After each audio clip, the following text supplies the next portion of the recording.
Welcome, everyone, and thank you for joining us. This is a great opportunity for all of us to learn astrology, but also to better understand the coming cycles of the new year. We're now 9th of December, 2023, ahead of 2024. And even though it's not a year where there's a lot of sign transitions, aside from Jupiter moving to a new sign, most of the planets are continuing in the sign that they're in.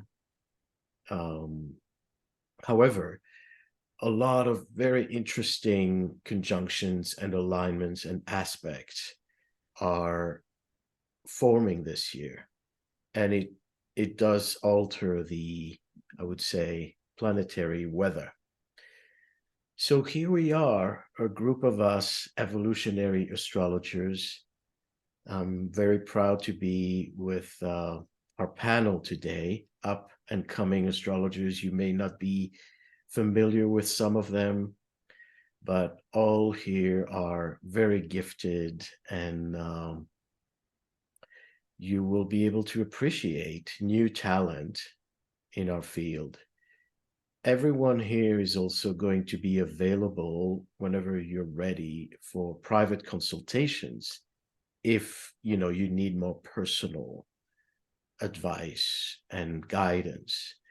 So we won't be taking here questions about your personal chart, but we will be taking questions about, if anything's not clear about what the speaker is saying, or if you'd like to better understand the energy of the planets that we are discussing. So I will be monitoring for questions. Do use the chat for questions and not the Q&A. It's easier to track. So we begin our year, obviously, in about 3 weeks. One of the big events starting in 2024 is Pluto returning, making a second start into Aquarius. And Hannah will be expanding on that. I just want to update everyone that 2 of our speakers couldn't make it today. Hannah, who was on the original flyer, and Jessica Zhang, who would be speaking about the Chinese Year of the Dragon. So Jessica needed more time for research, and she promised to present just a little later. So I hope to be able to share that as well with all of you. I have your mail, I have your emails, and you will also be receiving the recording. So it's also a time, a way that I can send you Jessica's video when it's ready. So let's get started. Hannah,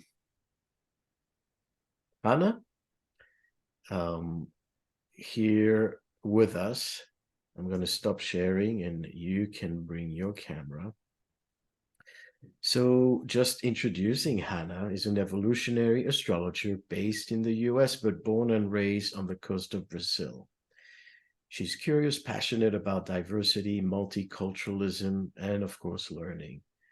Hannah's great joy is to create deep emotional connections with her clients and help them reconnect and align with their soul path and highest potential. So you can reach Hannah through her email, hannahtanachura@aol.com. All yours.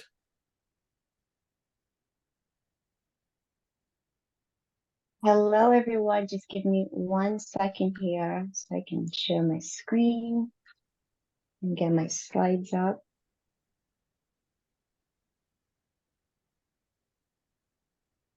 Oh, just one moment.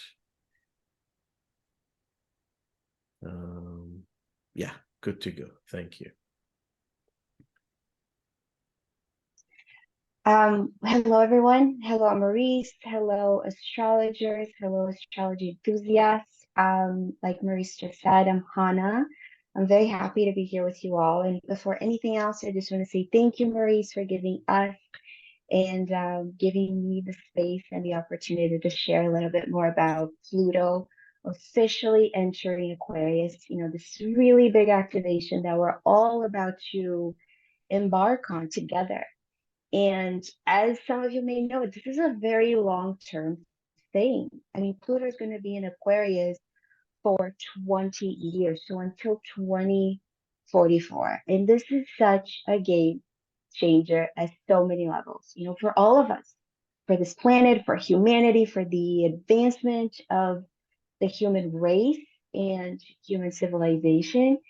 And that's exactly why I chose the title, The First 20 Years of a New Earth. As dramatic as it sounds, I truly believe that there's going to be a very clear shift of what life on this planet was before Pluto traveled through Aquarius and then the aftermath, because it's going to look very different. And just to make this a tiny bit more dramatic, it is worth noting that no one alive has ever seen this activation happen or know someone that was alive during the last time that Pluto was in Aquarius. So I just wanted to quickly give you guys like this idea, this visualization of what was happening during the last time we had this activation, which was back in 1777 all the way to 1798. And we were having major, major social, political upheaval around the world. So we're talking about several revolutions. We're talking about the French Revolution that was this total game changer that really created this like domino effect throughout Europe that brought the abolition of monarchies, the transformation of old regimes into republics. So it's a time when the masses revolted. You know, they said, enough. This way we shall not go on. Like we need a new way. We need a new paradigm. You know, we also had the American War of Independence, which of course, as you know, led to the separation from the British Empire. So this is the first time Pluto is going to be in Aquarius since then. And that is very much the promise and the potential of this transit. Global revolutions, revolts, you know, breaking away from oppressive regimes, dictatorships, and the intention is social progress. The intention is social changes. So advancement, human rights, you know, bringing a new paradigm, drastically improving the quality of human life on this planet.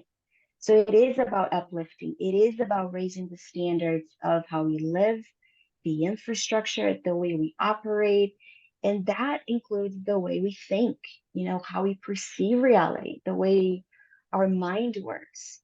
And of course, it has also everything to do with science and technology, you know, innovations of all kinds, discoveries and breakthroughs.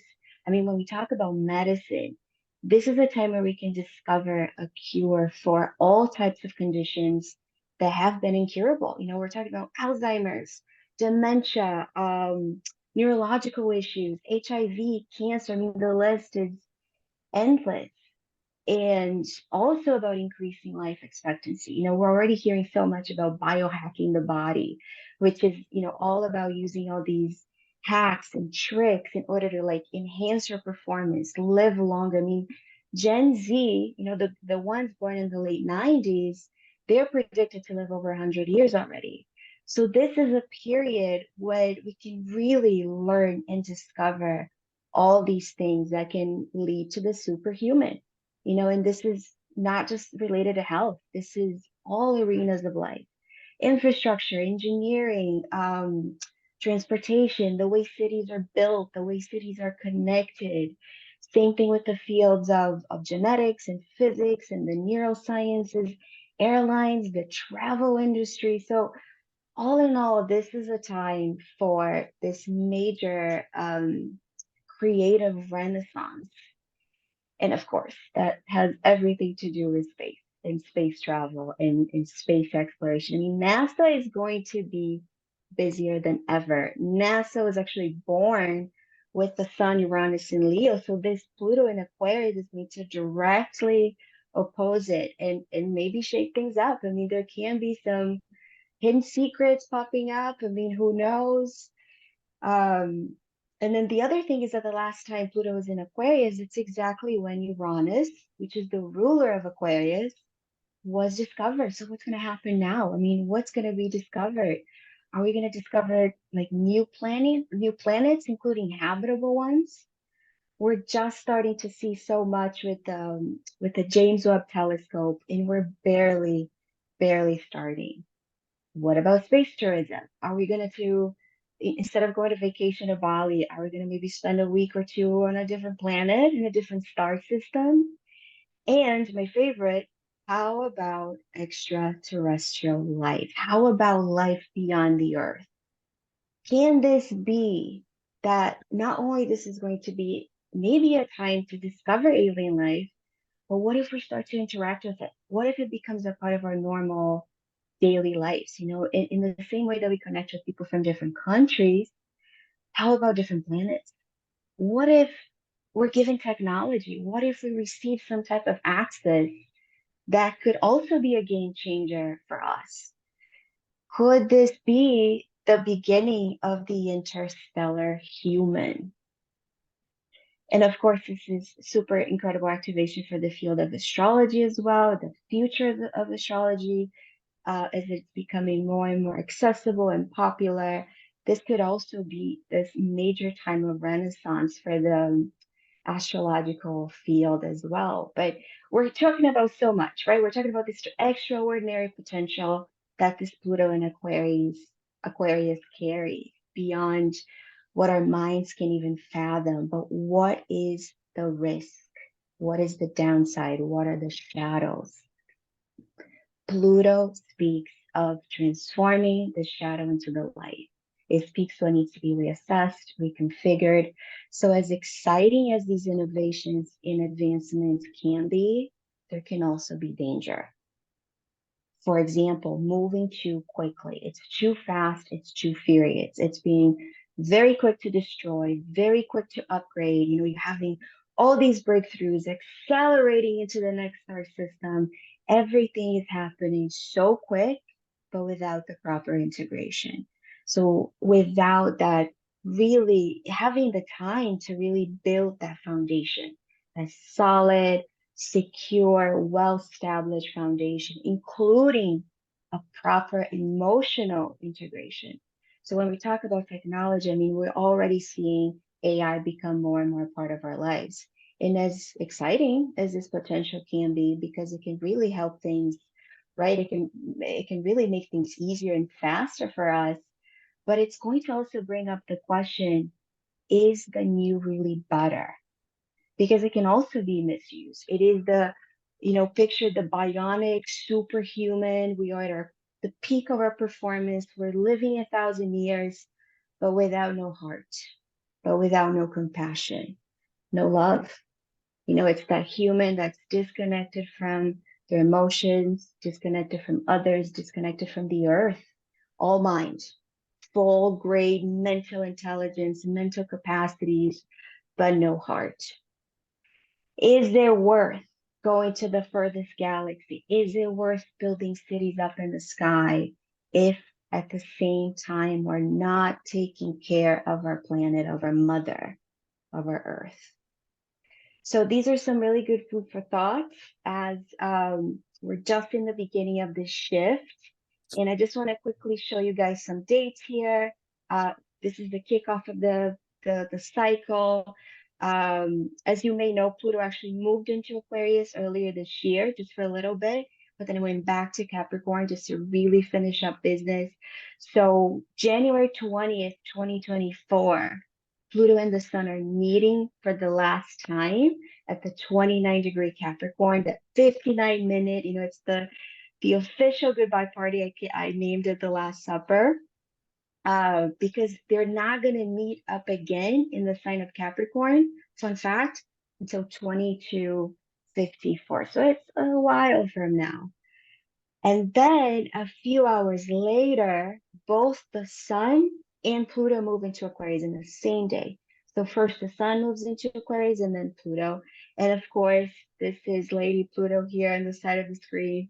She's dressed in all black, and now she has the more unique, eccentric hairdo for her time in Aquarius. And then the other important date here is February 5th. Mercury, the planet Mercury, is going to join Pluto at that 0 degrees Aquarius.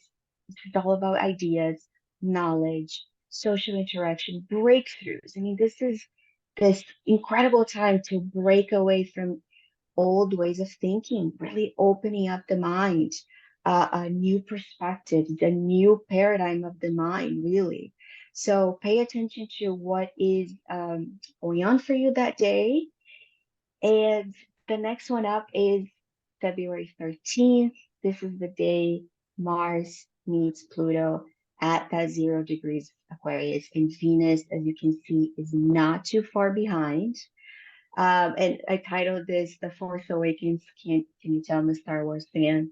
Um, Pluto and Mars together. I mean, that is a force to reckon with. You know, it brings intensity, power, changes. It can't very much be loss of battles, destructions, collapses, but resurrection. You know, radical transformation. It's it's a time for a major reset, a major reboot. So it's interesting to also pay attention to if there's any important activations about the wars during that time. And because Venus is there, of course, Venus, the economy, financial matters, anything related to money and resources, but also love, our personal relationships, our personal alliances. So that's another very important date to pay close attention to. And I want to briefly mention that it's so important to track Uranus because Uranus is the ruler of Aquarius. So throughout this 20-year period, pay attention to where Uranus is in and what sign Uranus is in, because that's going to give us more information about the focus of those years. So very briefly here, Uranus is in Taurus, all about the economy, the arts, and the environment. And then we have in 2025, I'm really excited for this one. Uranus is going to shift into Gemini. This is technology. This is transportation. This is, you know, communication, travel. Cancer in 20, Uranus moves into Cancer 2032. Women's roles advancement. You know, this could be a time where we can really, really see more gender equality in all arenas of life. And then in Leo, leadership, entertainment, monarchy, children. And if you are interested in learning a bit more about this, please check out Maurice's Pluto workshop on his website because he goes very, very deep into all of this. And the very last thing I want to touch on before I wrap this up, I do want to go back to where I just started. You know, you already know that last time Pluto was in Aquarius, we had the French Revolution. You know, that was a game changer for the world. But what were the values of the French Revolution? Liberty, equality, and fraternity. And those values still reign true today more than ever. That is the highest intention of this Pluto in Aquarius for the next 20 years. Because when we talk about revolutions, we're talking about the potential of global revolutions. But doesn't a revolution first start within? Because it's not just about going out there and changing the world, it's about changing ourselves first.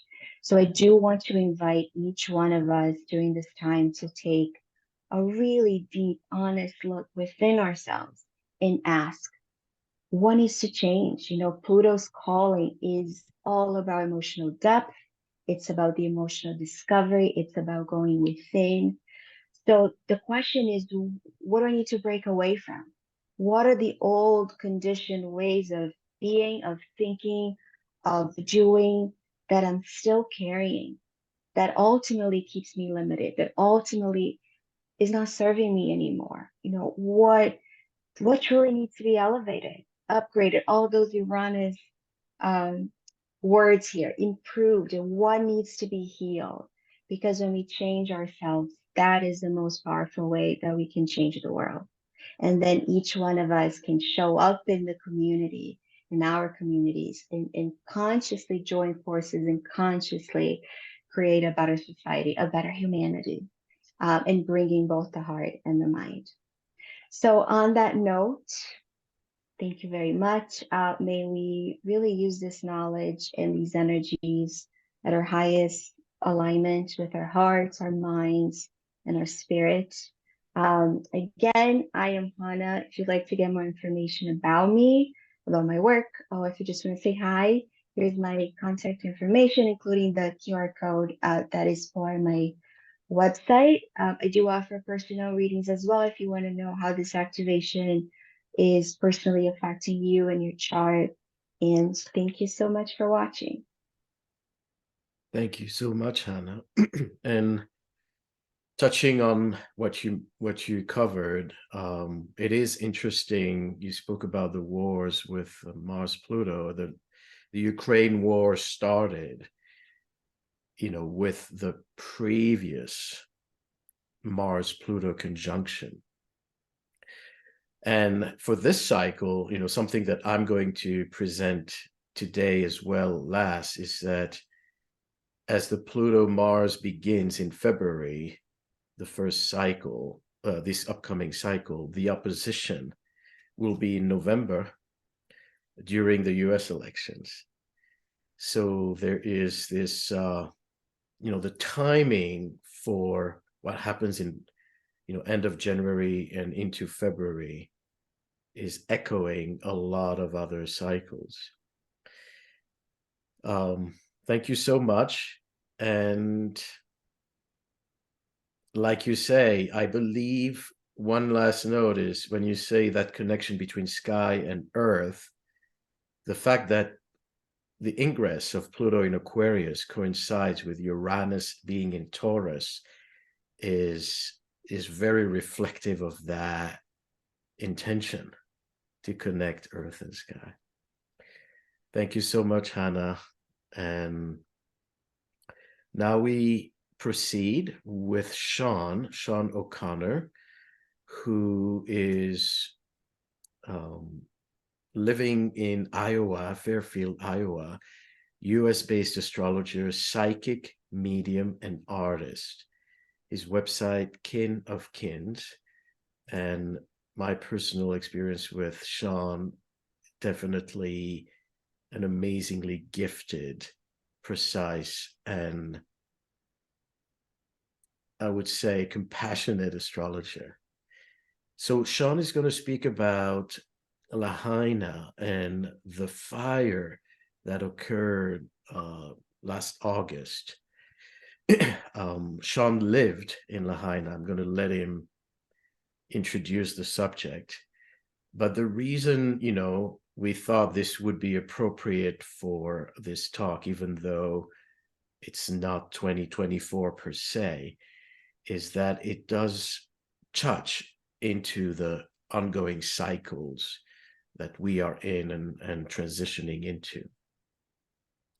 All yours, Sean. Thank you, Sensei Maurice, and thank you, Hannah, for your inspiration and clarity. It's a joy to be with you all. Just pull this up.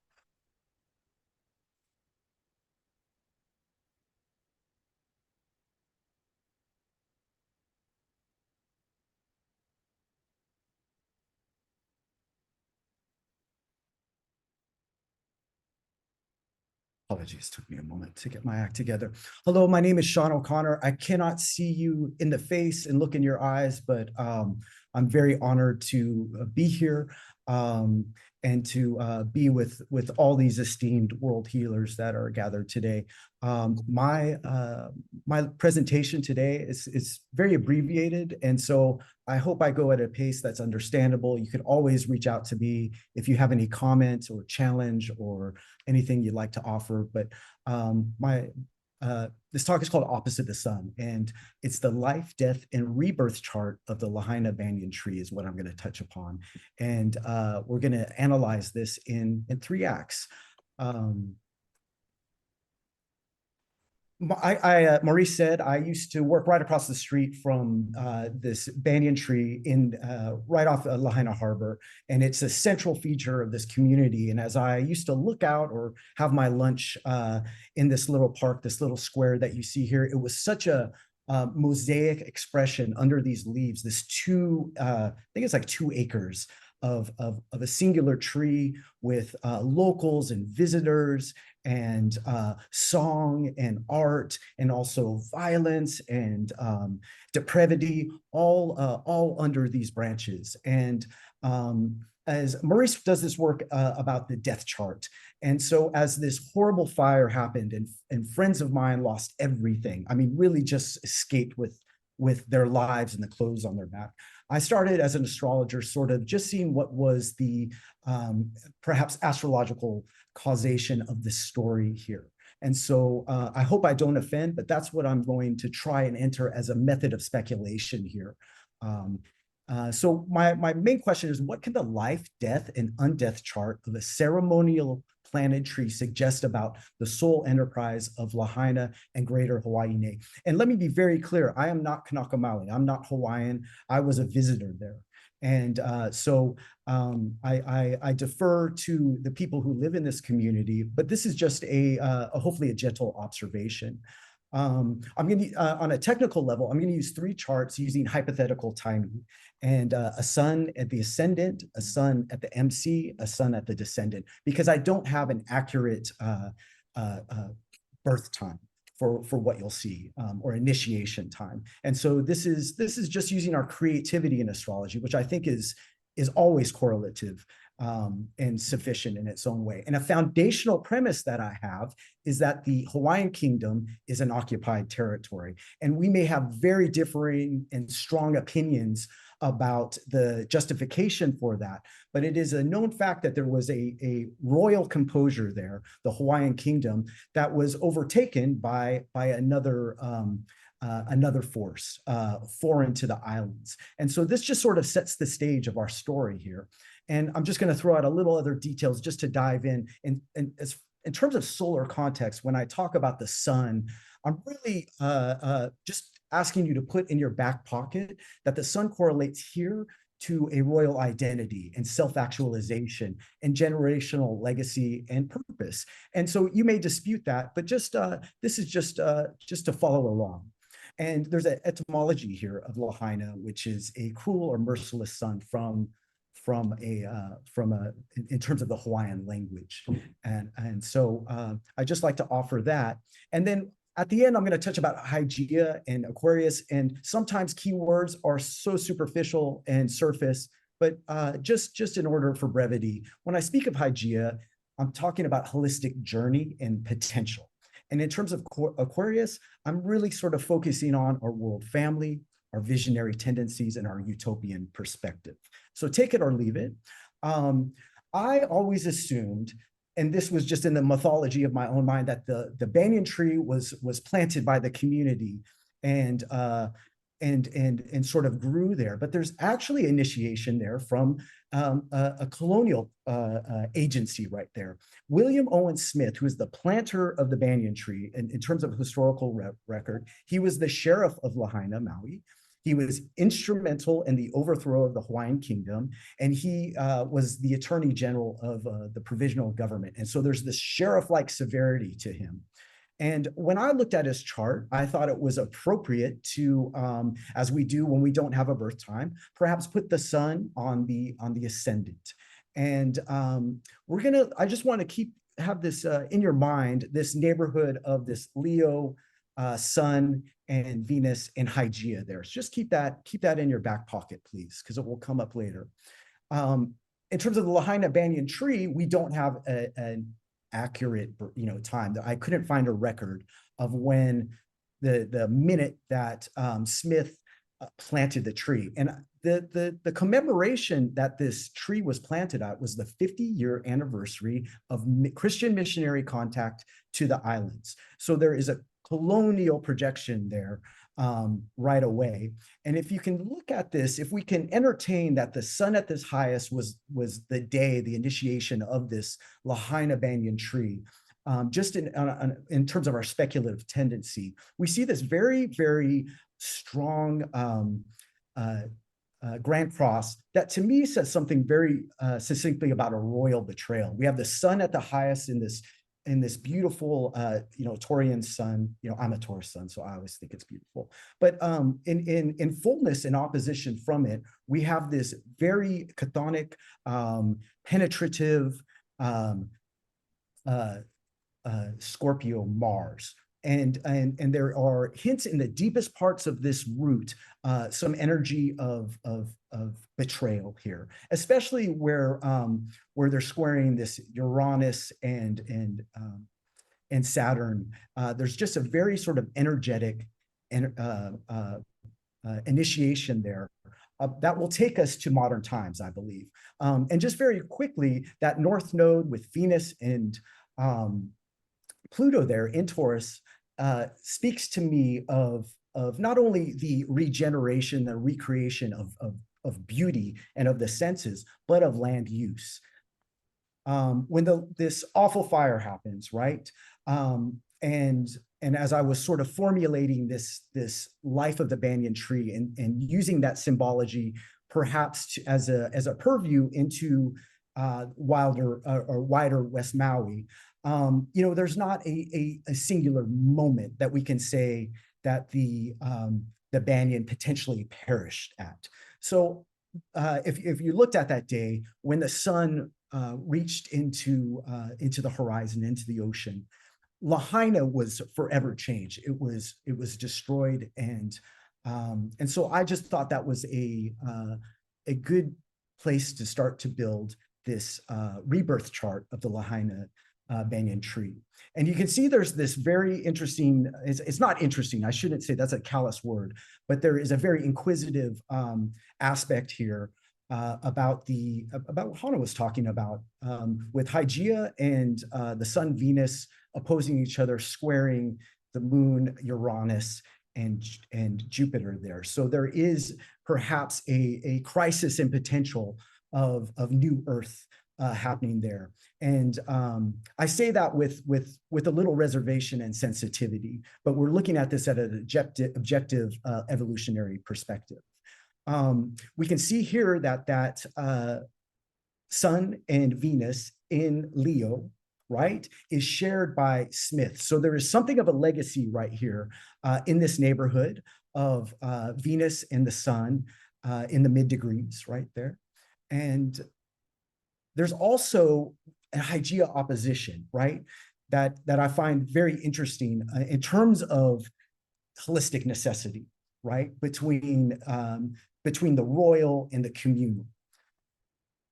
There's also this karmic exertion that goes on between the sun going down over Lahaina and a new Phoenician perhaps potential for Lahaina in all this awfulness, with the perhaps the father of this royal betrayal. And so there's something here. I just look at the chart very briefly in this Grand Cross between Pluto and Mercury. And I just feel right there that there is something, the ancestors have an urgency to speak here. And that's just sort of my poetic interpretation. But when they're in these crisis points, when they're squaring the nodes with Pluto and Uranus, Smith's Pluto and Uranus right on that nodal point, I think there's a sort of karmic and necessity there. There's also this exchange between Saturn and Pisces and Neptune and Pisces in both charts. So there's this boundaryless, there's can be a lot of frustration here, but there's also perhaps a hand of fate being formulated. And I mean that in a positive aspect, as much as the horrors evidently happened here. With that, perhaps there are larger forms being accessed and initiated in terms of new fulfillment of natural law. here on Earth. And then there's also this interesting duality of Virgo and Virgo Mars opposing Saturn in Pisces. And that's a very frustrating, Virgo Mars is very much control oriented, right? And Saturn in Pisces is a little more ethereal. So there's a lot of change happening there. There's a lot of opening for change. In terms of the banyan trees natal and the Lahaina fire in these charts, I thought it was very interesting that in this neighborhood of a Leo, where also the banyan trees Jupiter is there, its knowledge basis. We have a trine to the third Chiron return of the banyan tree. And so that is the wounded healer, right? That's sort of the byline of Chiron, but there's a new initiation of that eternity, and this meeting of the immortal and mortal together. And then again, this neighborhood of Leo squares the banyan tree's notes, and as a Rudyardian crisis in action. Okay, and so I thought I assumed, right, how could such a beautiful thing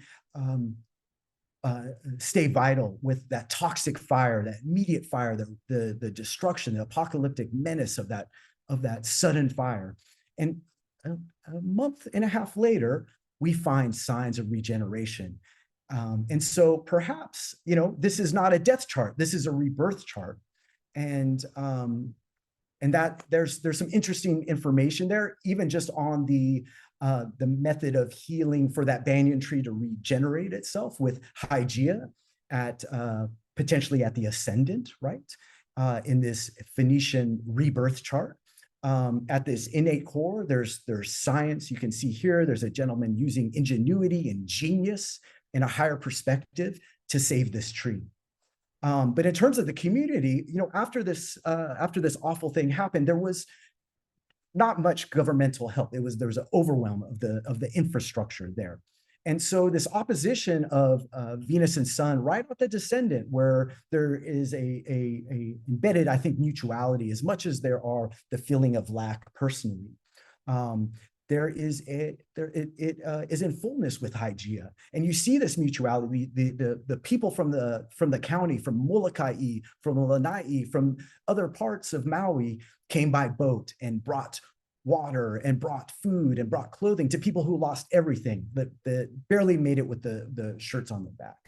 And then we also see this, if we're looking at the nodes, and the node close to Eris and our friend Chiron there is a exertion of values. There is a defense of values and of communication there that is perhaps available, and to help work with this Hygeia and Venus and Sun opposition. And with that activism, right, there is such a voice here, I think, of getting one's needs met with, if we're using this chart with Mars, Mercury, Pallas in a conjunction there as the ruler of the North Node. So there's something very real about being heard, about being proportional, about being discerning, about having strategies for one's own needs and one's own values. And I find that very, very promising. And we see this already. The activism that is going on in West Maui is something to behold. Right now, there's an occupation of Kaanapali Beach, which is the big tourist destination. And then with this Earth trine right here, perhaps there is some ingenuity, some regeneration, some higher mind in terms of and procedure about going back to appropriate land use. And the Ahapoa'a system, which is, as I understand it, is the traditional land use, where they're from the mountains to the oceans, there was a stewardship that enabled and supported vitality for all the inhabitants, human and not. And then lastly, water is a big issue here, right? The reason why there was not available water among many things, is the diversions that are happening, where the waters that used to run into Lahaina and Lele and the other in the regions there are going to Kapalua and Kanapali to feed the golf courses and the tourism. And so with that is I suggest that you do, if you can, just read into a little bit about water use there, because it's very, very important.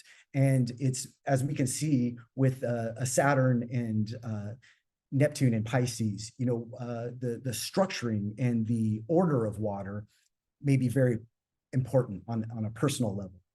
And I just like to leave you with a quote. Archie Kalepa, he's a renowned waterman, a leader, a kapuna in Hawaii. And at the Native Hawaiian convention that happened a couple weeks ago, he had this quote where he's speaking, and he's a leader of this community. And he says, "I was asked, what is the sail plan? I do not have the answers for this sail plan, but you do. This community does. If I write this sail plan as a singular person, it'll fail. If we as a community write this sail plan, we as the people of Hawaii write this sail plan, we will succeed in rebuilding and being responsive to the needs of the culture and the community." And so with that, I just ask you from my heart to just stay informed about what is going there and be an ally to this community. We can fetishize. It's so easy for us mainlanders to fetishize Hawaii, and there's a real sort of need to listen, because we're going to learn from how these folks rebuild their lives, their Hygeia Aquarius expression, how they're going to demonstrate to the world family how we get well together, because this contact between climate change and existing communities is going to be more prevalent. And there's a lot we can support and learn and be inspired by here.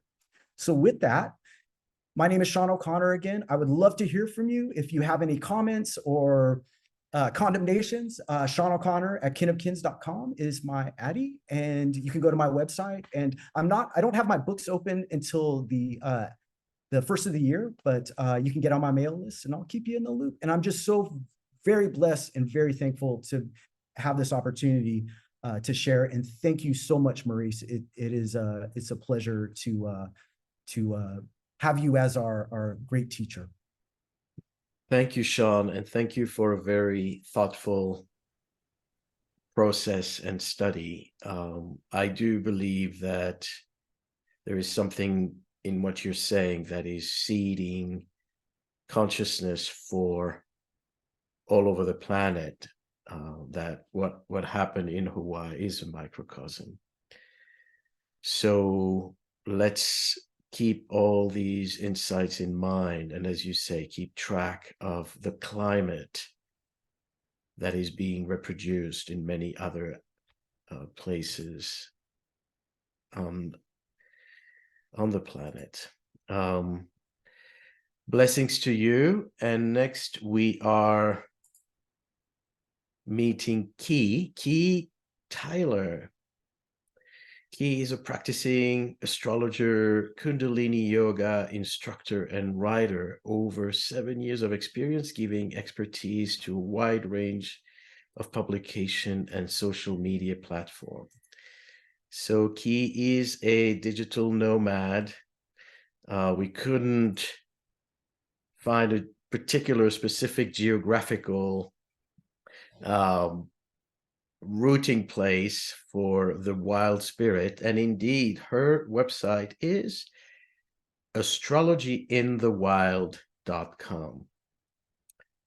Thank you, Key. All yours. Thank you, Maurice.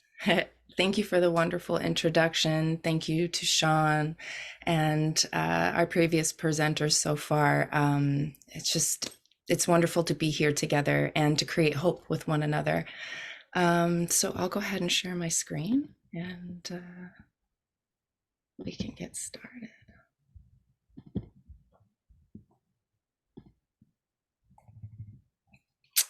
So good afternoon, good evening, wherever you are in the world. Again, my name is Key Tyler, and today I'm giving a talk on Jupiter and Saturn cycle in 2024. I titled this Learning to Walk on Water because I do believe that in the end of this cycle, we will feel a little lighter on our feet and maybe feel a little deeply more connection to our faith and our hope, because things have been quite wild lately, right? So briefly, we'll talk about the Jupiter-Saturn cycle. The conjunction happened in 2020. We already experienced a sextile in June of 2023, and that will repeat again in February of 2024. And then we'll talk briefly about this square of August of 2024. August of 2024. So if you remember the Great Conjunction, December of 2020, this was a really tumultuous time. We were all being sent home.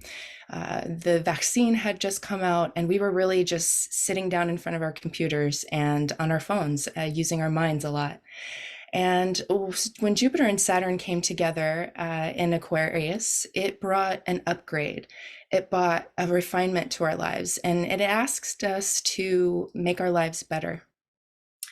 And when they came together, it birthed a new cycle of 200 years worth of conjunctions in air signs. So every time they meet up in 20 years, they will be in an air sign. And this actually happened in 1980 as a precursor in the sign of Libra. And CNN launched, and also the Iran-Iraq war began.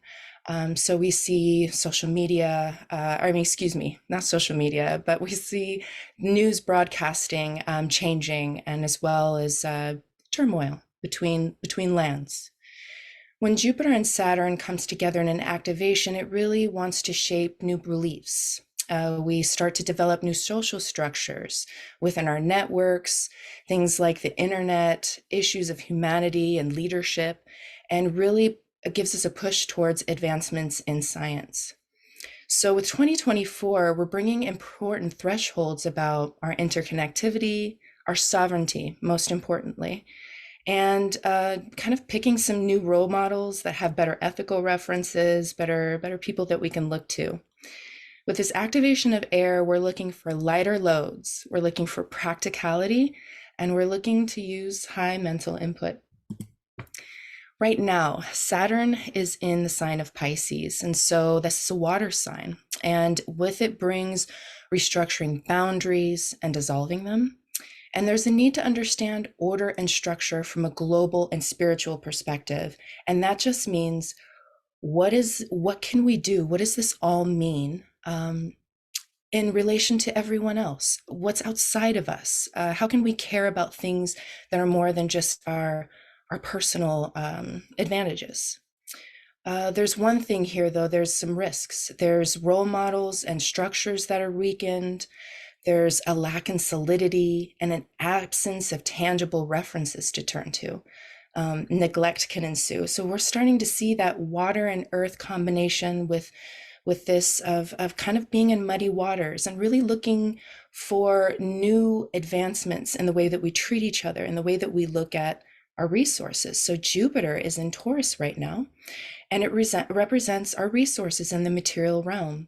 And that's everything from money, food, physical needs, searching for a physical manifestation of coping for life. So, we could be consuming a lot, buying a lot of things, or, as most of us are experiencing, not being able to do that very much anymore because everything is so expensive.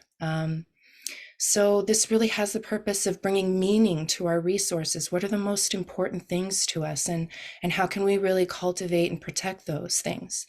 And it teaches us that simplifying our lives is amplification of our life. So when we pull back our spending, when we pull back those things, it uncovers to us what really matters. So I wanted to briefly talk about the sextile events of June 18th, 2023, because they're going to echo what we'll experience in February of 2024. So if you remember, the Titan submersible implodes, it kills 5 wealthy men within minutes of the excursion. So this is a balance between, wealthy individuals and the battle between water and, deep sea exploration. A couple of other events that happened, the US Supreme Court rules 5 and 4 decision that the US federal government is not obligated to secure water access for the Navajo Nation. And this is quite troubling because if you know anything about the Navajo Nation, then you would know that they truck their water in and have to clean themselves with bottled water on occasion. And the resources are very slim. So it's quite disheartening. And SAG and the Actors Guild went on strike at this time to receive, of course, their wages for, the streaming services and writers' credits. But on a more positive note, some really great things did happen. Estonia passed a bill to legalize same-sex marriage and same-sex adoption. They were the first post-Soviet Union to do so, which is a wonderful thing, changing beliefs and allowing people to kind of live their lives more naturally. The Grammy Awards gives kind of some structure around AI. They say, hey, if you're a contributor, a creator, you are allowed to use AI as long as a majority of it is yours, which is kind of great because there's some great artists out there who are using AI to their best benefit. Not all of it is this evil, diabolical plan to take over our lives. It can be used constructively. Chile and London both declared to have found fossils to 2 new herbivorous dinosaurs, which I found was fascinating, 2 different kinds, 2 different places. And the United Nations created a high seas treaty. It was the first treaty aimed towards marine conservation and in the international waters. So we can see that while there's, tumult through wars and disagreements, there are other things that come about socially that kind of give us some solace and give us something new to look forward to. So I just wanted to give briefly some morality and evolutionary intent around these 2 meeting together in Saturn in Pisces and Jupiter in Taurus. And so we're really being exposed to and becoming a victim of greed and excess. We're seeing it all over the world through different social media posts. We're seeing the Gen Z generation, they're being scammed just as much as the baby boomers, but they're being scammed for more money. And it's towards things that they shouldn't have to worry about. A job, for instance, or purchasing something simple online. We're realizing that we can't buy our way into a better life. And so, we've got to stop buying ourselves into debt and choosing quality over quantity. The evolutionary intent is to expand and dissolve beliefs around our endless resources, around sustainability and the practicality of living a spiritual life. So harmonizing the spiritual with the material. And that just plainly means spiritual life is anything outside of you that you can care about, that you can give yourself to. And so one question you could ask yourself is, when you're feeling like these things are very intense for you, what can we do to adopt a more global view of what's happening? Are we able to help one another in different ways? Are there new social situations that we can get into that we can start connecting and creating new networks with? So the sextile that we'll be running into on February 6th on this day, but I'm sure that you're feeling it now, seeing these elements now. And so the similarities between the 2 dates, June of 2023 and February of 2024, is that the sun will be in an air sign again. Mars and Venus will be conjunct. So we're using this logic with the sun in an air sign. We have Mars and Venus conjunct, which is kind of creating something brand new. And with Mars and Venus being her focus on the nodal axis, there could be some more hopeful things that we can look to, while also seeing some breakdown of particular items socially. And again, they're meeting at 7 degrees. So if you have 7 degrees in a mutable sign, you could potentially be a little more affected than the rest of us. So there's some possible results with this. Could we have legislation and new regulations to be passed during this time? I do see that there's going to be some social changes and some new leaders stepping into the limelight. And I say this with presidential candidates because Obama in 2007 came into the presidential elect. He was this wild card. He was this gregarious, hopeful Leo man who came to kind of show us a different form of leadership. And we weren't really expecting him. So I'm kind of hoping for, maybe some different people of value that can offer some things for this election coming up. We do see some new breakthroughs in traditional science. There might be some more information about the things that have, happened within the past couple years, if you know what I mean. And I see there will be more advancements in the stabilization and use of AI, as we saw with the Grammys. So February, important month, as Hannah previously mentioned. It's a very great time for reinvention. And another important time is the square that will be coming up August 20th of 2024. That is when Jupiter will finally be in the sign of Gemini, and it's bringing logic and our critical thinking together to really make a bang. The purpose of this challenge, the square is a kind of creative challenge, not impossible, but could be great, is coming to a balance of faith in life and trust in the world, because your reason is the North Star. So the definition of reason is the power of the mind to think, understand, and form judgments by a process of logic. And so ways that we create this balance is discovering new things about your life. If things feel dull and stagnant, it's time to go with the wind. Discovering new sources of information that rely on truth and not speculation. What we don't want to be is scared into submission. We want our sovereignty. We want the truth. And so I beg of you to look towards new sources of information that seem reputable, especially with this upcoming election year. And practicing discernment with the multiplicity of new spiritual paths, leaders, and religious motivations. I have seen reports of, the next upcoming religion is going to be Islam. Islam is projected to be the largest religion by 2070. And I find that very interesting as we're watching the things that are happening and realizing what spirituality and faith can give you. So again, election year for 2024. So we've got to be careful for deceptive information and unethical uses of knowledge and information, which we did experience in 2016. And so just some food for thought. All in all, I just want to say that 2024 brings hope. And I think through Sean's presentation, he clearly represented that with the tree. That even though these breakdowns that are happening personally and in society are happening around us at a rapid rate, it is really creating a sense of resiliency within us, creating lighter physical loads, burning things down and kind of giving us just the things on our back. And when these things come together, they have the potentiality to breed and birth new teachers, new rational responses to challenges in our lives, and incremental changes in social reform. So just doing your best with where you can fit. And thank you very much. My name is Key Tyler. My website is astrologyinthewild.com. You can go there to book a reading or learn more about me.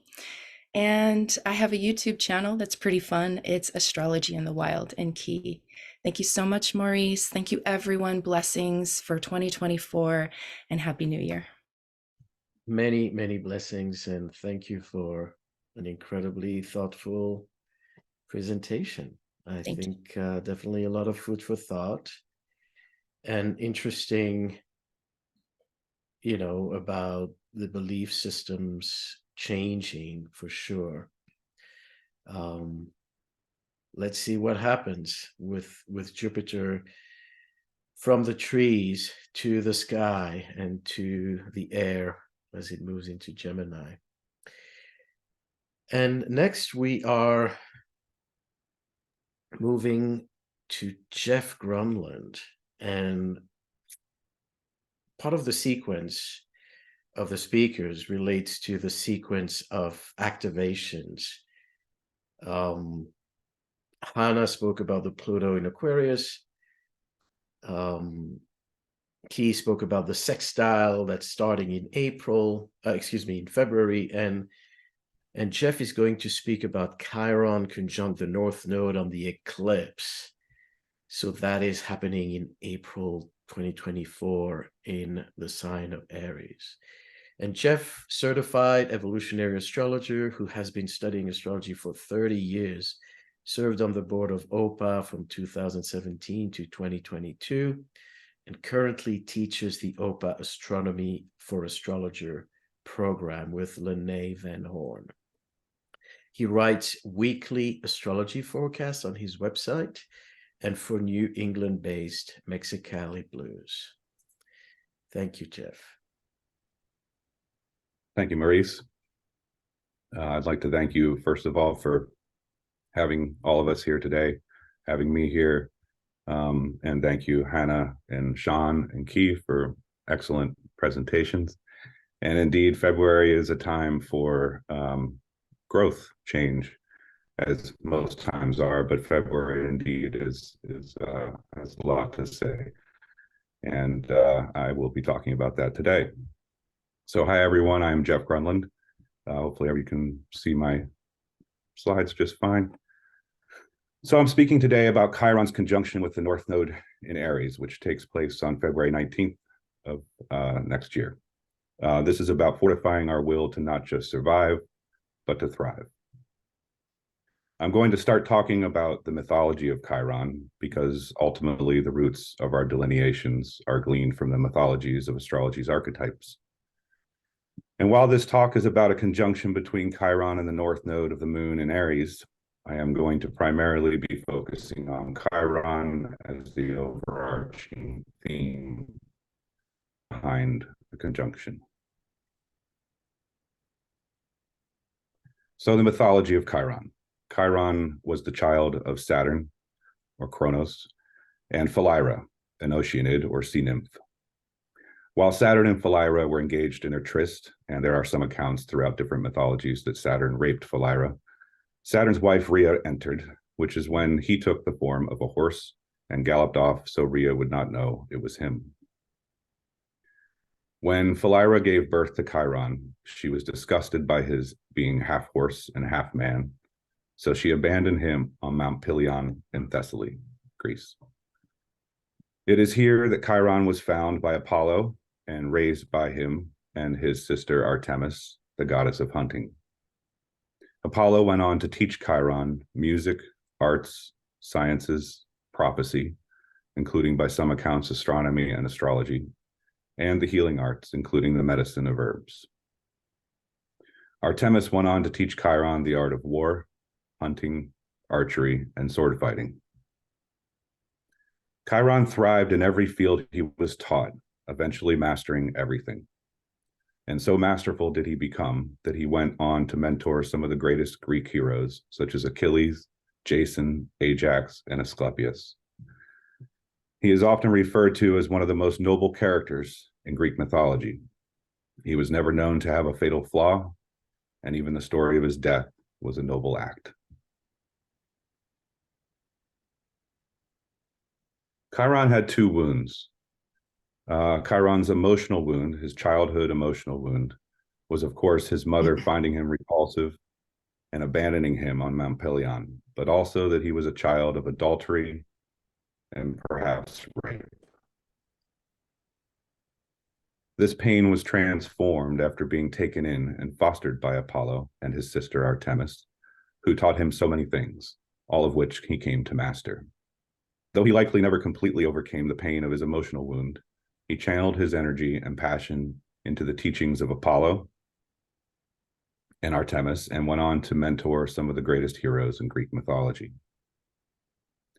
His physical wound came when he was poisoned by the blood of the Hydra, a multi-headed lake monster that Heracles' arrows had been dipped in after he slayed the beast. By most accounts, Heracles did not intentionally shoot Chiron, as they were actually friends. But Heracles did not intentionally shoot Chiron with his arrow, it rather accidentally hit him while Heracles was fighting a tribe of other centaurs. This poisoning created excruciating perpetual pain that never ended for Chiron until his death. Chiron was willing to sacrifice his mortality so that his pain could end. So either he or Heracles, depending upon the mythology you read, bargained with Zeus to give Chiron's immortality to Prometheus, who was chained to a rock, having his liver eaten out every day for giving the gift of fire to the mortals. This noble act freed Chiron of his immortal pain, while also freeing Prometheus from his chains and giving him a seat among the gods.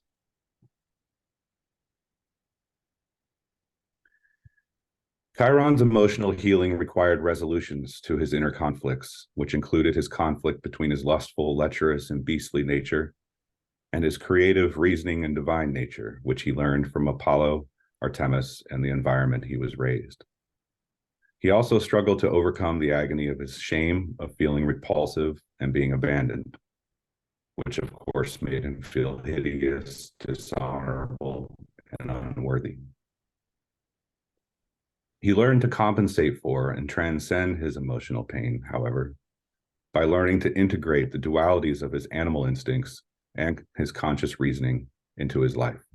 He learned to be kind, noble, and civilized while being fostered by Apollo, yet understood the value of trusting one's instincts, including their passions and desires. But he also understood that leaving one's passions and desires unchecked by reasoning can result in such debauchery and lecherousness as the other centaurs usually displayed. He resolved to master all the skills and wisdom he was taught by Apollo and Artemis and pass them on as a mentor to some of the greatest heroes and healers in Greek mythology.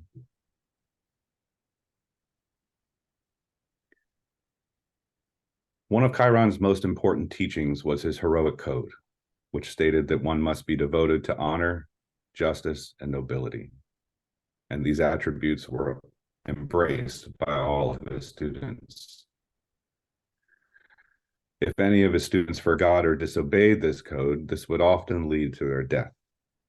For instance, Achilles' aggression overtook his reason during the Trojan War, and the gods decided it was time for him to die. And Asclepius became so skilled in the medicinal arts that he created a medicine that could bring people back from the dead. This angered the gods, of course, and thus he too was killed. So what are we learning from Chiron? First and foremost, we are learning that death comes for all of us. We cannot escape our fate. We cannot endure the pain of immortality. And death heals us for our next life. Our early emotional wounds of abuse, shame, embarrassment, betrayal, neglect, or abandonment will not go away. The pain from those wounds has infected us with inhibitions and suffocated our will. We must recognize and be humbled by how much inhibition that pain has created throughout our lives. Those inhibitions have developed distractions to compensate for the pain, such as substance abuse, codependent relationships, anything that distracts from the pain. We can also be hiding from and distracting ourselves from our own wrongdoings and pain that we have inflicted upon others. So we must learn to remove our masks and defy our inhibitions, including the distractions that mask those inhibitions, by following our bliss, our inspirations, our passions, with due restraint, of course.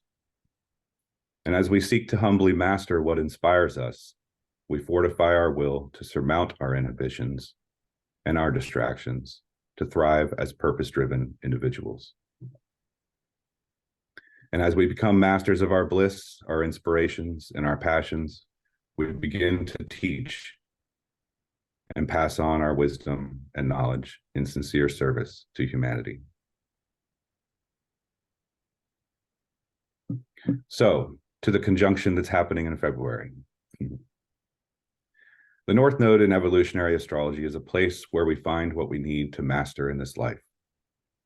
It is the beacon of hope for a future with purpose. It is about finding new seeds of inspiration to drive us forward on our evolutionary path of expertise and leadership. Aries is a driving force that compels us to act and fight for our values and justice. It signifies our passions and our desires and our creativity. It has tremendous power when focused and channeled in a healthy way. Our passions are our purpose, and they hold the key to fulfilling the ultimate potential of this conjunction. We must accept the challenge of mastering what inspires us in this life and humbly dedicate ourselves to it with courage and excitement. But to do so, we must heal the layers of distractions that impede our path. We must rise above and overcome the pain of life by harnessing the courage and dedication that Aries imbues upon us. So when the clouds lift and the evolutionary beacon of this conjunction calls to us through the firmament, it is time to embark upon that journey and follow that beacon over the swells to our bounty. We can be heroes. Here is the chart of the conjunction in February. We can see a trinity between Jupiter, Moon, and Saturn as it perfects. And of course, applying this to your own life and whatever you might have around 16 degrees of Aries or 16 degrees of Libra, Cancer, or Capricorn is worth noting for sure. And of course, your angles. So thank you, everyone. Again, I'm Jeff Grunland. You can find me on my website at jeffgrunland.com. I'm available for consultations. You can check my website for availability. I write daily posts on Facebook and Instagram, and you can subscribe to my blog on my website for my weekly forecasts. Thanks again, Maurice. Beautiful and thoughtful. And I will put it out there, Jeff, you may be replacing Morgan Freeman in movie narration because you have the right tone and the right cadence, and it's really inspiring. You take us on a poetic journey. So I can see the National Geographic documentaries or astrological ones. Yeah, thank you. I just wanted to add, it was my confusion that the conjunction was in April. What's happening in April, echoing what the exact conjunction in February, is that the eclipse will also happen in conjunction to Chiron. Yes. In April. And for those who follow that, the United States will have a Chiron return in April. Yes. In Aries. So we see that February is a huge crossroad. A lot of things are converging around that time. Thank you again. You're welcome. Thank you, Maurice. So we proceed with Shari, Shari Keller. And Shari is taking us to one of the climaxes of 2024, the Jupiter-Uranus conjunction at 21 Taurus. Shari is an evolutionary astrologer, herbalist, Reiki practitioner, and photographer living in St. Paul, Minnesota. She's passionate about regenerative health and healing, connecting authentically with earth and sky, and weaving this knowledge with individual and community through engagement and education. So, earth and sky, what better person to speak about Uranus, Jupiter in Taurus? Thank you, Maurice. Shari.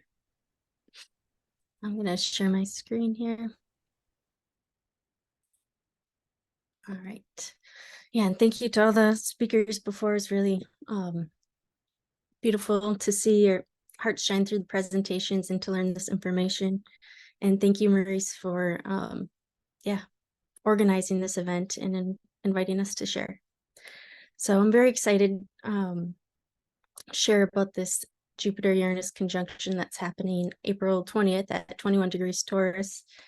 it's a really exciting time. It's like a big evolutionary shift in our consciousness as a collective and individually, and it's gonna bring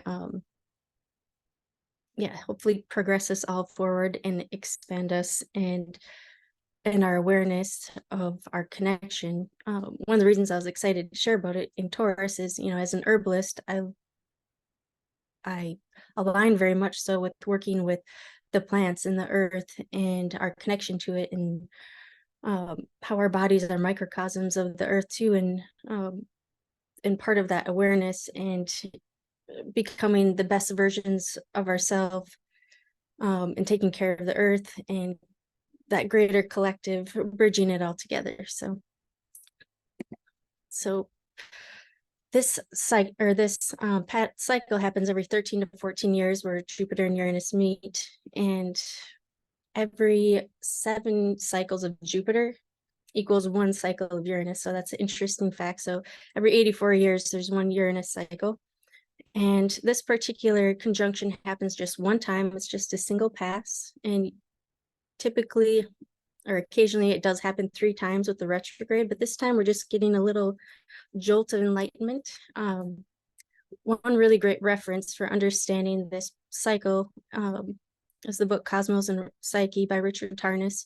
And he uses a 15-degree orb from when Jupiter's approaching Uranus and after, just to kind of get the energy. And so I think that happened in June of 2023 is when, this grand awakening and energetic boost and fast changes and groundbreaking ideas it's already in place, it's already happening.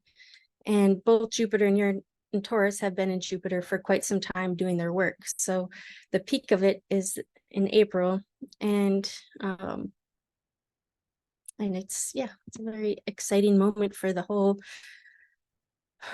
planet, because I feel like we could use a good push, a good advancement. So here we can see this photo of the Earth being kind of lit up in this connectivity that's happening, and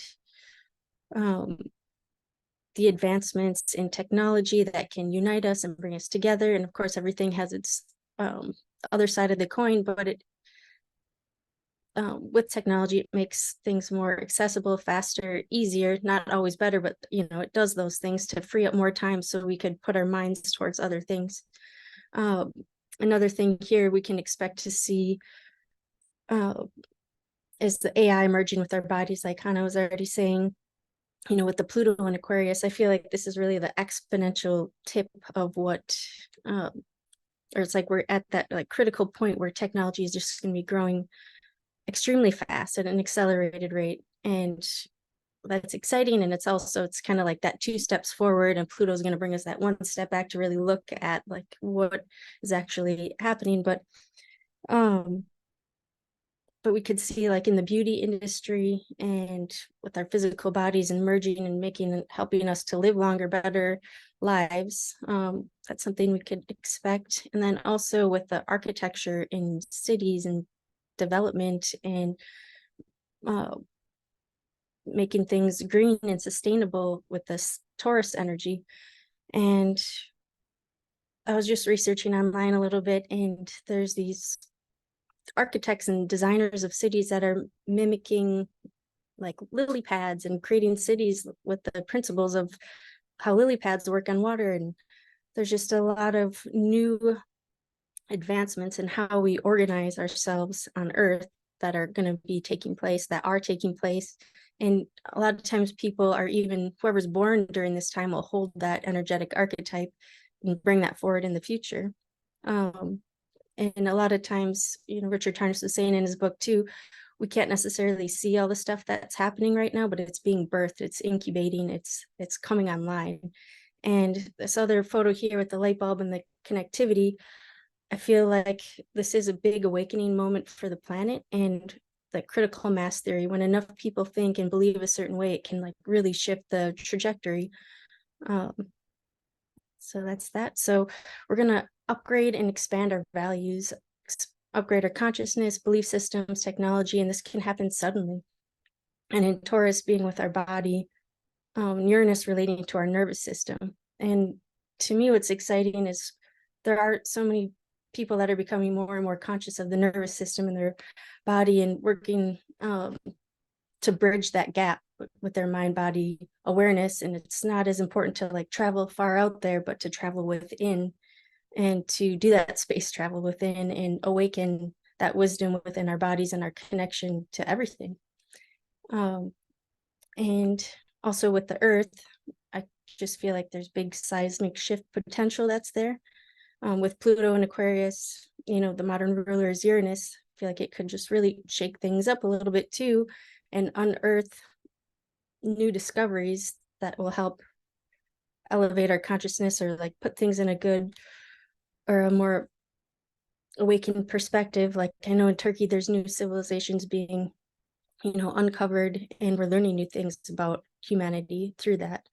We can also see advancements in food and agriculture, and how how technology can merge with that, and also technology advancements in music, art, raising our frequency, harmony, beauty, sensuality, and also with the financial system, which we've already been, you know, Uranus and Jupiter both have been in Taurus for a while, so we've been seeing all these shifts and changes and potentials with crypto and different new ideas and how to work with money and banking and old systems and new systems, and it's still kind of being worked out. And Uranus is going to be in Taurus for a couple more years, so there's still some time there.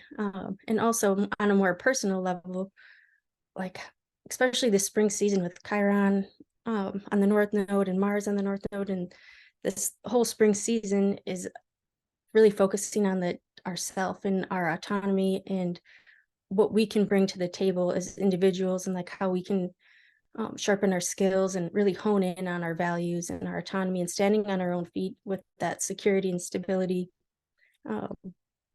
It's something that we can expect to expand on. And also, you know, the architecture and the way we do buildings and think, that has a potential to really elevate. And one of my favorites that's, you know, near and dear to my heart is our spiritual connection to Earth, as Jupiter is that spirituality and the belief systems, and Uranus is raising that consciousness and bringing that awareness to our connection to the earth and seeing the mirrors, and that we are water and the planet is made up of water, and we want to eat foods that have high water content, and just the synchronicities of everything, of really honoring the land that we live on and the stories connected to it, and bringing more awareness and love and compassion to the stories that took place in the land before us and everything like that. And yeah, honoring that technology that is, you know, unseen in that world, as well as the traditional AI, computer, all that technology. So Jupiter and Uranus here at 21 degrees Taurus. So any planets that you have in your personal chart within, you know, 5 or so degrees, depending on what orb system you use, in the fixed signs will kind of be more activated. And we can see there's a sextile to Mars here. Mars at 22 degrees Pisces, and it's, you know, conjunct Saturn and Neptune. So with that being a main aspect to this conjunction, to utilize these challenges that may present themselves to stimulate growth and awareness, and to kind of Aikido the situation instead of, you know, resist it, be like, okay, this is happening. How can I use this to grow, and trust in our ability to navigate chaos, take this as an opportunity to attune our nervous system and our instincts of what's coming to us, to develop more body awareness, be open to shifts and changes in what we value, strengthen our autonomy for the good of the collective. And with this Mars conjunct Saturn and Neptune and Pisces, I just think of like water crystallization. And as we know, there's, you know, many of us know our thoughts and consciousness and intentions affect water, and we are water, and just that whole connection to the water on the earth, the water in our bodies, the water we take in, all of it, and how we can have an influence with our mind, thoughts, and hearts. And also it's an opportunity to distribute wealth to underprivileged masses. You know, Neptune reaches the masses, and Yeah, so that's something. And then this middle picture here with the fall forest, what's striking about it to me is that the different colors are so vibrant, and if they're all the same, it wouldn't be as potent and powerful and beautiful. But all of us, like, being in our unique power and shining how we do, all together as a collective, it's so beautiful and so rich when there's dynamic, different vibrancy together. So a historical fact, the world sank into a deep economic depression in 1929 and lasted a whole decade. And as a result, President Roosevelt signed into law the Social Security Act in 1935 while Uranus was in Taurus. So, that elevated the economic standards to fight poverty. So that was one strategy when Uranus was in Taurus. And the last time the conjunction happened, it was in 2010, 2011, and there was 3 passes with the retrogrades, and being in Aries and in Pisces, the one and the many, the collective. And so during that time, the Arab Spring revolutions happened. There was the oil spill of Gulf of Mexico, which is related to Pisces too. Osama bin Laden was killed. There was natural disasters. There's the Occupy Wall Street movement, which was huge, which is the one against the many. And at that time, smart devices were used to connect with everyone. People could record, and there was movie streaming, and things were more permeable. And there's also deep fakes where it kind of came online. And the shadow potential of this energy it's like growing too big too fast, where it's very exciting and can be very idealistic, but maybe not in check. Like Hannah was saying before about the foundation. What are the foundations? But it's also a time to just grow and tap into, what are our ideas? What can we imagine, to better humanity, to better ourselves, to advance our consciousness. And Pluto and Aquarius will be exposing some of those shadows as we do grow, but that's okay. It's part of our process.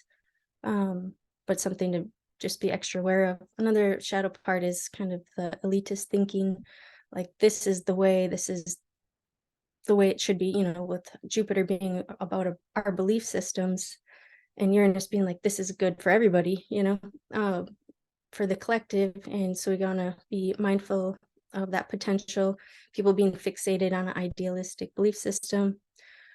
And then as well as overstimulated senses, since Taurus has to do with our body awareness and our senses, that can be a very overstimulating time. Or some reason I'm getting that image of that Soma pill from that book 1984, where it's like can be so feeding the senses too much, or I don't know, something like this.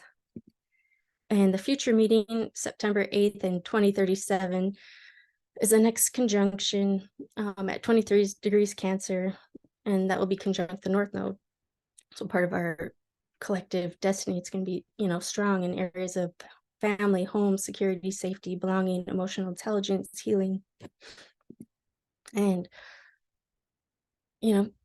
springtime this year is a lot of big transits are happening in the spring. So it's important to attune to the season and to attune to the land that you're in, because usually plants and things grow, where they're needed most. And appreciating and understanding this is our one lifetime, this is our one body, and we are a microcosm of the earth. And so there's so many benefits to even just putting your feet on the earth and connecting in with that energy. And in the spring, there's a lot of ephemeral plants that come up that help clear the winter sludge and start moving things out, such as cleavers, violet nettles, dandelion, ground ivy. And that's of course in the Midwest where I live in Minnesota. But look to whatever plants are growing for you seasonally at that time and connect with them, connect with the earth, and ingest mushrooms for brain boosting power, because this is a time where mind is going to be blown, lots of ideas. So lion's mane, chaga, reishi, cordyceps.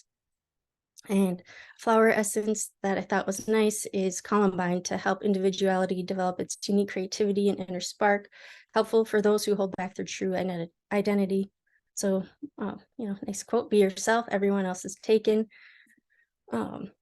Last slide here is integrating the vision. This is the prayer, for me, some of the highest things that we can attune to. So being awake to the ever blossoming mystery of our own genius, riding the wave of radical inspiration and embody the unique angle on whatever truth excites us while allowing other people to do the same. That each person knows themselves so well, is clear with their values, aligned with their bodies, and thus contributes to the whole from a place of sustained security and self-worth. So when Jupiter moves into Gemini, it can connect all the dots with each other based on our unique gifts. And the prayer is that we can grow, expand, and explore technologies in alignment with nature and natural rhythms to advance our consciousness and service to all beings. So thank you for this opportunity to share about this amazing conjunction, and I'm happy to offer astrology readings to see where this lands in your chart, and yeah, to empower and align. So thank you so much. Beautiful. Thank you so much, Shari. And it is indeed centralizing, this conjunction is kind of centralizing a lot of what's going on in 2024. So it is seemingly a turning point. Thanks for the herbs and the nutrition, because that's your expertise. And I think that, especially being in Taurus, and this is true for any time that we can get support, but especially now in Taurus, how the earth can serve as medicine. Beautiful. So we're moving to Janine Upheim. No, Upheim, who is in Norway, and so it's getting very late for you. Thanks for staying with us and guiding us through this next phase of Jupiter moving into Gemini. Janine is an evolutionary astrologer and a triple Gemini herself. She is deeply committed, passionate, and warm-hearted astrologer. She aims to bring inspiration, guidance, transformative power to her client and support them to live their best life possible. And I would like to add that Janine is an animal communicator and has spent many years cultivating those skills and helping people understand their animals, whether it's pets or other encounters. I will let Janine expand on that. So thank you. Thank you, Maurice. Right. Okay, so thanks, Maurice, so much for that introduction, and also for your amazing guidance and organizing this opportunity for us. And thank you to all the amazing speakers for sharing your wisdom, which is a really good example of Jupiter in Gemini right there. So as Maurice said, I'm Janine Upheim, and I'm really, really happy to be bringing you this presentation about Jupiter in Gemini. I was introduced to astrology when I met Maurice in 2012, interestingly, during the previous Jupiter in Gemini cycle. And I received my diploma from his School of Evolutionary Astrology in September this year. And as he said, I'm also an animal communicator and a Kundalini yoga teacher. So on Sunday, 26th May 2024 at 1:15 a.m. Central European Time, Jupiter moves into Gemini.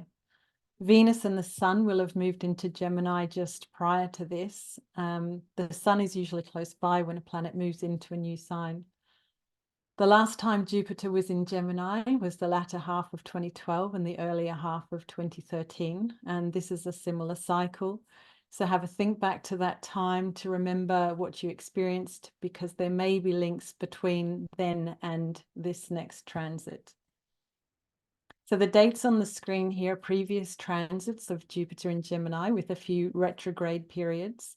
I'm not going to read the dates out, but if you were born within any of these dates, then you're probably having a Jupiter in Gemini. Then you probably have Jupiter in Gemini and therefore having a Jupiter return, which means Jupiter is returning to the same place when you were born. So this can be a really important milestone. There can be new opportunities for travel. It can be a time to expand intellectually, or you can simply feel that you've achieved something important in your life. And if anyone was born in 1965-66, then this could also be a simultaneous Saturn return, which is a really important milestone that can involve some big themes like retirement, change of career, or even grandchildren. So expansive Jupiter meets curious Gemini. So let's just explore Jupiter and Gemini separately for a moment. So Jupiter represents our yearning to find meaning so we can better cope with suffering and make positive changes in our lives. It helps us to expand to a greater perspective. As Jupiter rules Sagittarius, it reacts to the deep emotional challenges that we experience in the previous phase of Scorpio. Jupiter looks for positivity and tells us there's more to life than struggle, that there must be something better coming, and it's the urge to go beyond what meets the eye. For development, it is necessary to take risks and exaggerate and push boundaries. So Jupiter can push too much and go overboard in the quest to develop. The universe is flexible, but there are still limits. So this can create karma, which Saturn will bring accountability to. Excuse me. Wherever Jupiter is located, transiting, there's a yearning for hope and a greater meaning grows. Jupiter is also related to untamed and raw nature, as well as the yearning to be our wild, free, and authentic selves. Gemini relates to our need to understand our environment for the purpose of gaining control over our lives, to avoid crisis, and for our ultimate survival. The more we know, the better we can navigate life. As a triple Gemini, when I was younger, I was known as a jack of all trades, master of none, because I would flit from one thing to the other, not understanding what the driving mechanism was. It was like having an insatiable appetite for learning as many topics as possible. The more diverse, the better. But this can lead to overstimulation and being scattered. Once Gemini is comfortable with their own environment, they may want to learn about other environments and how other people do life. So they begin to travel, collecting information, learning new languages, and having new experiences. They tend to be open-minded because they're so aware that people do things very differently from each other.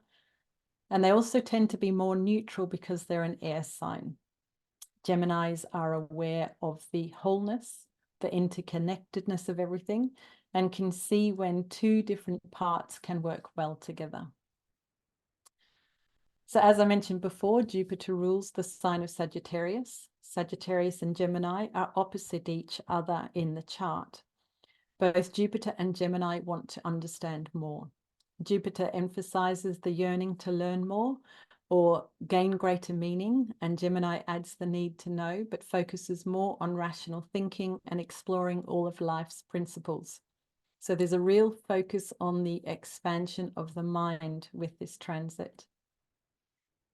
So the evolutionary purpose of Jupiter and Gemini is to unify the left and right brain, and I'm going to talk about that more in a moment, to expand our minds, our ideas, and our beliefs, and learn from the diversity of different perspectives from other cultures, other belief systems, other genders, other species, to help us deepen our sense of meaning and give us new perspectives. To build bridges of understanding between our differences, and to develop ourselves to reach a sense of mastery and then share our wisdom. So unifying the left and right brain. So Jupiter represents the right brain, which is more abstract and bigger picture oriented and can be quite intuitive. The left brain, represented by Gemini, is more rational and has to do with organizing, details, and empirical knowledge. When Jupiter is in Gemini, it's an opportunity to bridge the two hemispheres of the brain, which can mean bring creative and bigger picture thinking to the sciences and to the critical mind. And if someone is too out there, too abstract, then they'll need critical thinking to ground their ideas. If someone's too stuck in the rational mind, then Jupiter in Gemini can inspire creativity and the exploration of looking for the deeper meanings. So some potential breakthroughs during this time.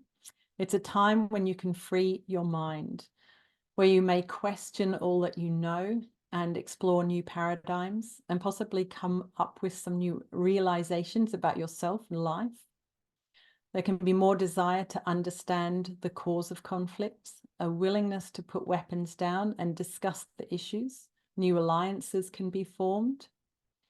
We're going to be branching out and connecting between cultures. There can be an openness to learning and understanding more about minorities and even lesser known cultures and indigenous belief systems.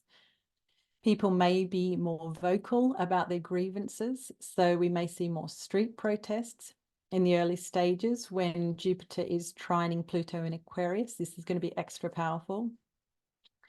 If you're in the process of building your practice, then it can be a time where there's an opportunity to grow online. There could be a breakthrough in online visibility because both Jupiter and Gemini are related to networking. So the interconnectivity can also mean expanding your network. All the media components are really highlighted during this time. So if you've been thinking of getting a YouTube channel up and running, this is a great time. And if you're writing a book, depending on how this fits with your own chart, this could be a really good time to look at publishing. So as an animal communicator, I have a deep connection to animals and nature. So I'm really excited about this transit from that perspective.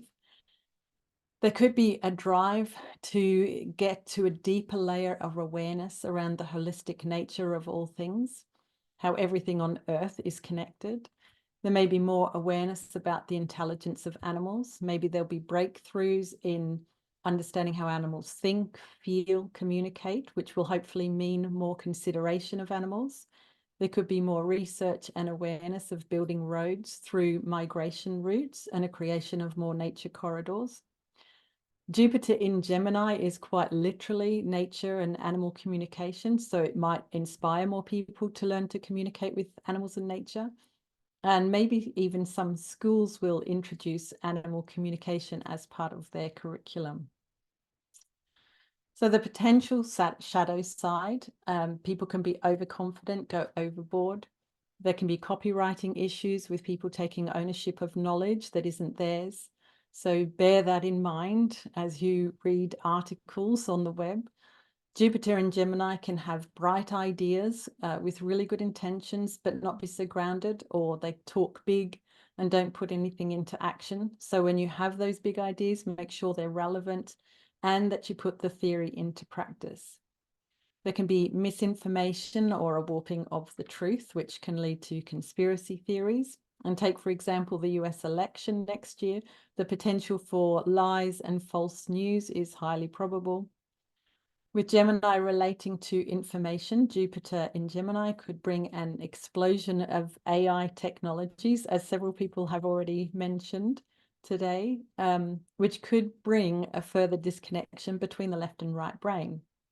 But there are, as Key said, there are some positives with AI. And for example, I read an article yesterday about some researchers using AI to investigate signs of pain in cats. And the AI found it was the cat's mouth that was the most important facial feature in accurate pain recognition, which no human had found before.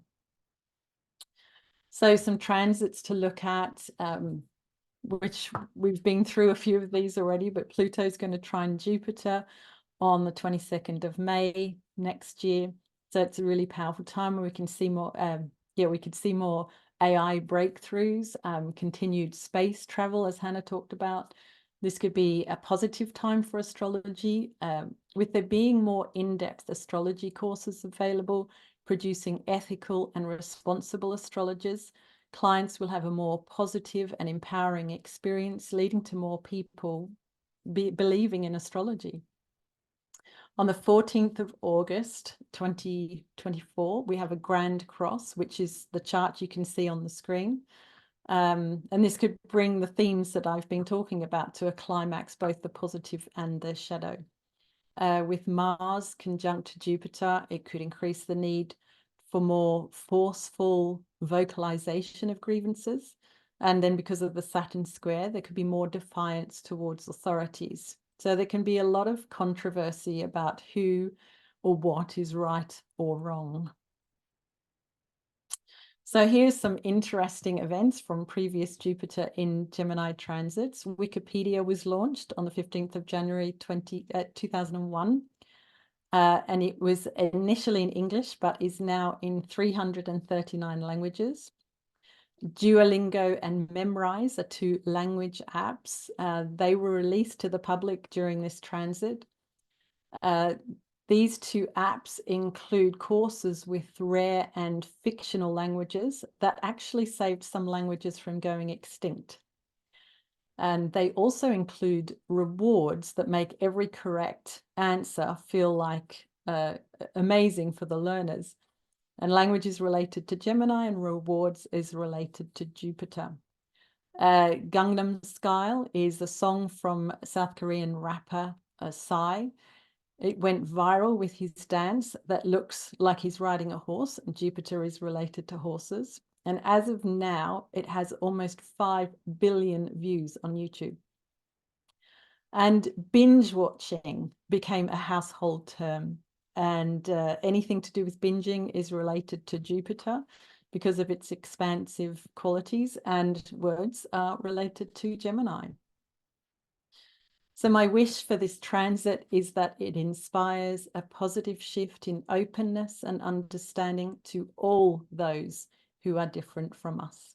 And so it is. So I hope you found this helpful. For those astrology and animal lovers out there, I'd like to invite you to join myself and Dr. Catherine O'Connell, who's an astrologer, psychologist, and animal lover. I believe she's on this call right now. Join us on social media, where we'll be talking about the different facets of this exciting combination. On Facebook, it's Animal Stars, and Instagram and YouTube, it's Astrology and Animals. So that's all from me. I am available for readings. You can book directly on my website, where I have some seasonal special offers up right now. You can also join my newsletter. Website, JanineUpheim.com. Email is JanineUpheim@gmail.com. Facebook and Instagram, Janine Upheim Astrology. Thank you so much for watching. Thank you, Janine. And comments are really supportive for everyone. Someone wrote, I found this personally helpful, very well organized, inspirational, thoughtful presentation. Thank you, Janine. Very clear. Thank you. And helpful. Beautiful. And indeed, the animal communication aspect is fascinating. You know, we think about Gemini's communication, but it's not just, you know, vocal. It's not just sound. It can be all types of communications, especially with Jupiter. So we're moving to another very strong and meaningful Gemini activation, which Anathea will be speaking about. The Venus star point, which is the Sun-Venus conjunction, forming a 5-pointed star pattern in the sky, which happens early June, so right as Jupiter ingresses into Gemini. Anathea has completed her Evolutionary Astrology diploma and is currently practicing as a professional astrologer, divine feminine educator, and the love card lady at private and corporate events. Her astrological expertise is the area of love and relationships, offering people astrological guidance with love life and their relationships. She's excited to talk with you today about the upcoming Venus point in Gemini. Cheers, and all yours. Thank you. Thank you, Maurice. Okay, let me share my screen here.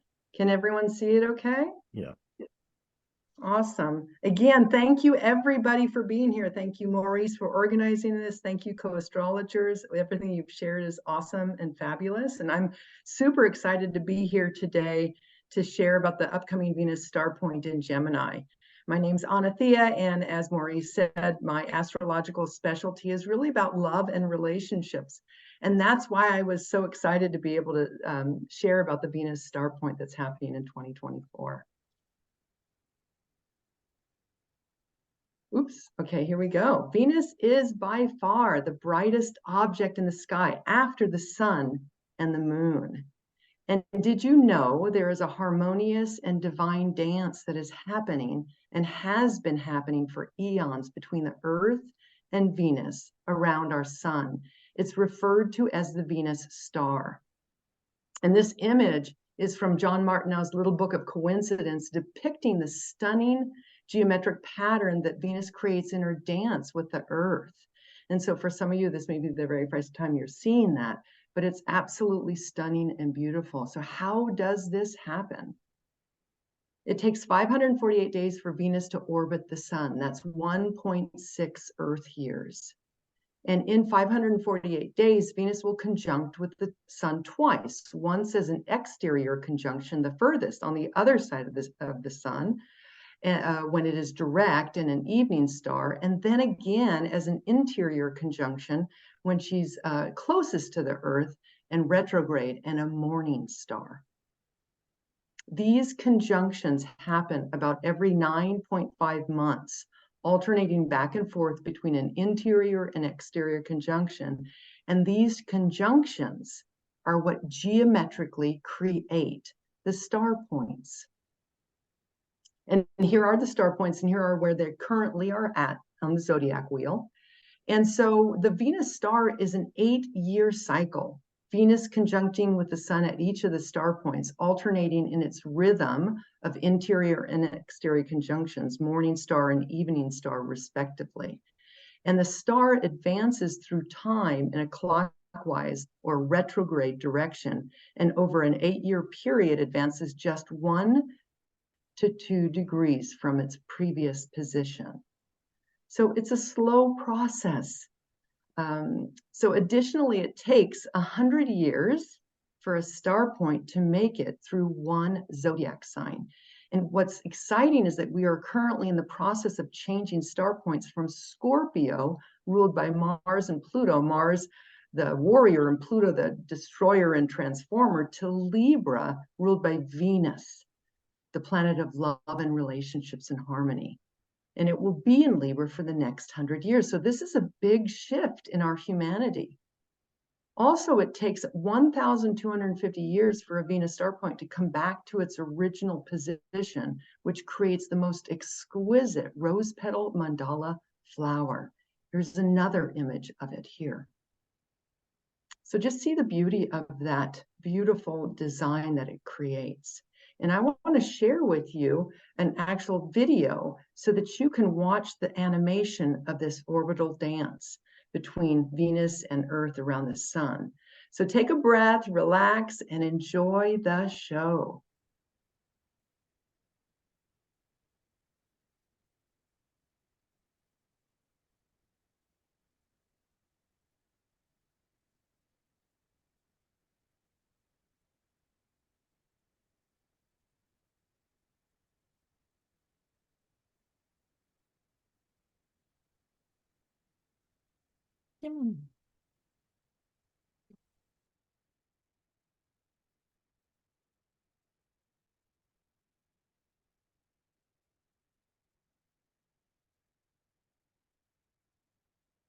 It's so magnificent and so beautiful.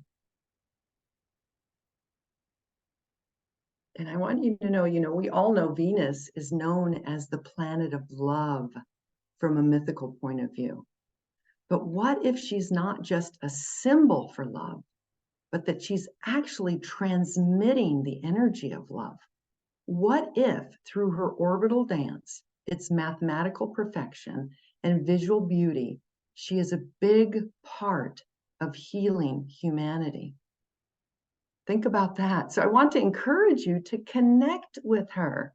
Now, this is a picture that was taken, I don't know, a week ago out 6 a.m. in the morning. She's currently a morning star on my property. And so I've been getting out every morning and saying good morning to her. It's been a lot of fun. Right now, actually, she is in conjunction with the moon. So the moon is close to her.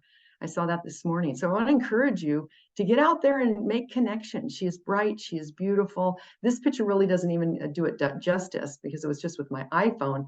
But she literally has rays like stars coming out from her brilliance.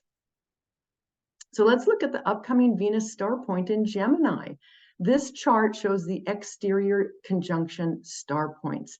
And what I circled here is the previous one that happened in October in 22, and then the next up and coming one that I'll be talking about in June 2024. But if we look at what happens here is that the previous star point feeds, so Libra feeds the Gemini star point, and Gemini is going to feed the Capricorn star point, and so on. And so if we look at the Libra star point that happened in 2022, that was in Libra, October 22, 2022 at 29 degrees of Libra. That's a lot of 2 energy that's going to be feeding our up and coming next star point in Gemini. What's 2 about? Togetherness, partnership, relationships, and harmony. And so that's, that's what we need more of right now in our world, not only globally, but, personally in our own relationships. And so this is the chart for June 4th, the next star point in Gemini, 2024, where Venus and the Sun will come together at 14 degrees of Gemini. Where is that in your chart? And what is the evolutionary intention of this Venus star point? So let's go into a little bit more detail on the aspects here. As we can see, what I did was I circled the 3 areas that I want to highlight. And so the first one, of course, is we can see that there's a powerful Gemini energy happening with this Venus star point. It's not just Venus and the Sun coming together, it's Mercury and Jupiter as well. Well, what is Gemini energy all about? We've already been talking about it. First of all, it's an air sign, so it's very active. Gemini is about communicating, connecting, networking. It's about new ideas and exploring different cultures. Gemini is super curious and wants to know. It wants to understand its environment so that it can feel safer in the world. Now, all of that energy is square to Saturn. The second circle here is square to Saturn in Pisces. And Saturn has been in Pisces, started in 2023 and will leave finally in 2025. But during that time, part of the job of Saturn in Pisces is dissolving old ways, old systems and structures, old ways of being. And when we relate it back to the conjunction in Gemini that's happening, the star point in Gemini, what this Saturn in Pisces is, the evolutionary intention of this is really asking us to let go of old ways of thinking. Now, of course, we have the Sun and Venus together for that star point conjunction, but Mercury and Jupiter are standing right there by, and notice they're at 2 degrees. That's 2 degrees, what I was talking about earlier with Libra, all that 2 energy. And so we are all being given an opportunity to Jupiter expand, Mercury, our minds, in how we show up, the Sun in relationship, Venus. So how are you showing up in relationship? Are you open to new perspectives, new ideas? The perfect example here in the US is if you're a staunch Democrat, then go talk to a Republican. And if you're a staunch Republican, go talk to a Democrat. Get new perspectives and new ideas. No one person has all the solutions. We all have different perspectives and we can learn from the other. And so this is really an opportunity. This is what this Venus star point is really gifting us, is for us to dissolve old ways of thinking, the old stories, the old thought patterns that we have, and open up to new ways of connecting. And the best way to do that is to connect and communicate with someone that has completely different viewpoints than you. So I want to encourage you to do that. And I want to challenge you to do that in 2024. And then the last circle here that I noted here was about Pluto. We were already talking about that. Pluto has been in Capricorn, transforming all of our systems and structures, and it's moving now into Aquarius. Finally, it's going to go back and forth and finally be in Aquarius and for its complete 20-year journey in Aquarius in 2024. And, you know, this is, what is Aquarius? Aquarius is about elevating. Aquarius is about innovating. Aquarius wants things to be better. And so it's about, this is an opportunity, and it's trying to that beautiful star point, Venus star point in Gemini. It wants us to elevate the way we think, elevate the way we communicate, elevate the way we connect with each other for greater understanding and for our own survival, right? Because Gemini wants to understand things, to understand its environment and have a better chance of survival. So it's time we all start getting along. Now, the shadow side of all of this could be too much in our heads, overstimulation, and not dropping down into our hearts and trying to analyze our relationships instead of just letting people have their own and different perspectives. And it's okay, because you as an individual only have one piece of the pie. We need the different perspectives to see the whole picture. And Aquarius is about the bird's eye view and really seeing the whole picture so that we can elevate our consciousness as we step into the future. So in conclusion, this Venus star point wants you to understand that we are all connected and interconnected. We need diverse perspectives and different viewpoints in order to see the whole picture and create greater understanding and peace on Earth. I hope I made you curious. Where is this conjunction happening in your chart? Is it happening in your area of finance? Is it happening in your area of relationship or career or siblings and communication? My name's Anathea, and if I sparked your interest and you'd like a reading, you can go to anathea.org /reading. You can also email me direct at anathea@anathea.org. And I'm offering a special discount. If you schedule before the end of the year, I'm offering $25 off on my reading. Thank you for being here, and let's make 2024 a really great year. Amen. Thank you so much, Anathea, and also bringing this message of, you know, humanity and hope and and values that we can all aspire for from a Venus point of view, you know, the value of listening. So I just want to remind everyone, what date is the exact Venus star point? June 4th. June 4th. Okay. Yeah. So June 4th, 2024. And that's right as Jupiter also moves into Gemini. So we're moving from very earthy Pluto in Capricorn, Jupiter in Taurus, into air, Aquarius, Gemini, Venus star point. Beautiful. So thank you, everyone. And now we are proceeding with Vanessa. Thank you, everyone, for staying with us. I think this is fascinating, but it is a very long process to go through these transits. And hopefully you'll be able to listen to it again for, you know, the bits and pieces that you may have missed. So Vanessa was attending here, and then she left, but she has pre-recorded her presentation, which I will now share with all of you.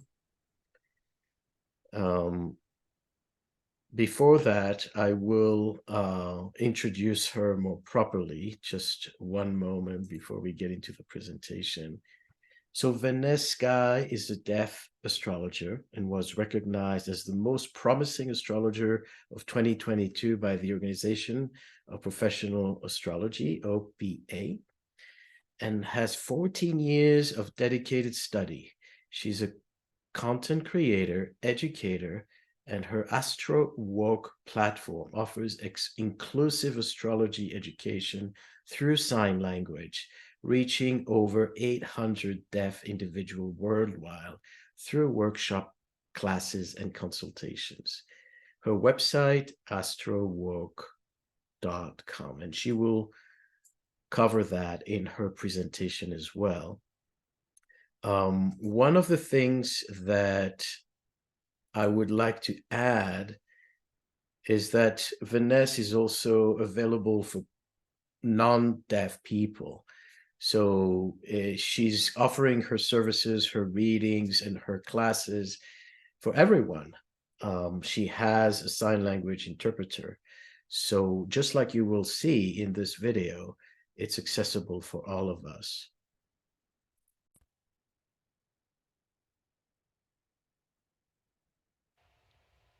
Hi everyone, y'all good? I am so excited to be here to share my presentation about Venus and Mars as the rulers of the nodes. Able to hear this. I will elaborate and give in-depth information. Welcome. Okay, I can't have the sound. Let me double check. Are you able to hear? I just want to. Yeah, we could hear it. Oh, you could hear, because I cannot hear it. Well, we could hear it. Okay, so I will go back and start over. And if you can hear it, that's what matters.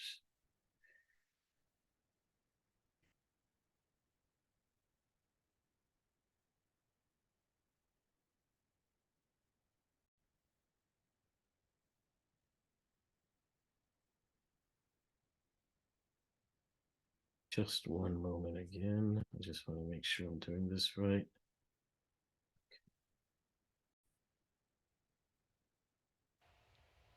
Hi everyone, y'all good? I am so excited to be here to share my presentation about Venus and Mars as the rulers of the nodes. I will elaborate and give in-depth information. Welcome. First of all, I'd like to introduce myself. My name is Vanessa Guy. I am a deaf astrologer and the business owner of AstroWoke. I've studied astrology for 15 years, and I founded my business in April 2020 during the pandemic to provide access for the deaf community, including sign language accessible online classes, workshops, and consultations. My path in becoming an evolutionary astrologer included being a student of Maurice. It is an absolute honor and a thrill to be here. Y'all ready to dive in? Let's go.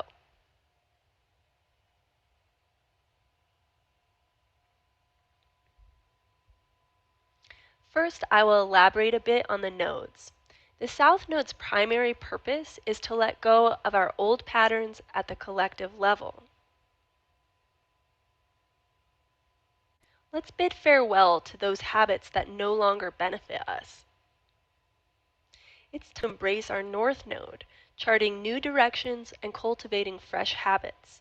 This is our lesson as humans. Nodes usually nestle in a single zodiac sign for about 18 months. Now imagine a grand tour of all 12 zodiac signs, which takes roughly 18 to 19 years to complete. Once we cross that 18-year milestone, we might notice familiar themes popping back up.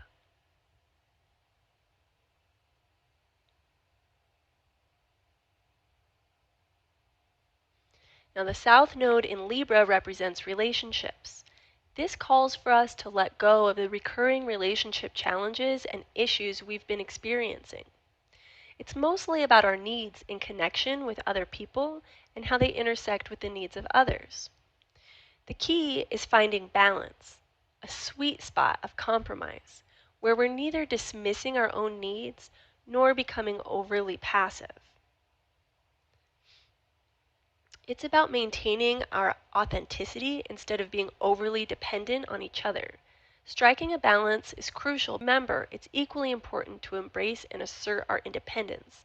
We can be part of a union and still confidently stand on our own 2 feet. Now go ahead and think about the last time the North Node was in Aries from 2005 to 2006. We'll experience similar themes popping up. Now is an incredible moment for us to take a trip down memory lane, revisiting the themes of independence and power struggles or any other issues that emerged back in 2006. Let's bring those narratives into the present, layering them onto our current experiences. It's a chance to gauge just how much we've evolved, matured, and transformed since then. We've become wiser as well. Embarking on this exploration involves delving into Aries, which resides in one of our houses in the natal chart. This journey is intertwined with our sense of independence. Independence is key. Now let's forge ahead and delve into the themes we can anticipate surfacing in the dynamic landscape of 2024. What will the energy look like in the narrative element? What will the energy be like? The North Node ingressed into Aries on July 17th, 2023, and will continue until January 11th of 2025. Understand that Aries represents self-identity and individuality. Meanwhile, Libra represents relationships. So focusing on the North Node, we will frequently see people being more motivated and wanting to own and start businesses and dreams. Perfectly exemplifying this, we've already started to see our young generation making money from social media and becoming famous on their own. They are thriving on their own. Moving on to the next topic of couples and relationships, according to the most recent news, there's been a rise in celebrity divorce, breakups, and court cases. The whole phenomenon is related to our personal relationships. Anger has arisen, tensions and arguments have escalated, people are being more defensive.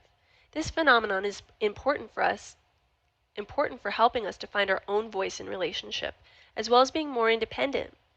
We don't have time for further unnecessary compromises. We don't want to be subordinate anymore. We move forward in our authenticity and our own voice. From that point, people will back off a little bit and respect you more. Your own voice and theirs will align smoothly on the same page. Now on to the next topic. Aries acts mostly in survival mode. It means we'll see more revolutions and liberation, mostly in relation to war. Some people will vote for one party while others support the opposite side. Their ways will be fully opposed and divided into groups. Expressing your voice and opinion may alienate you from others. This will happen frequently during this time.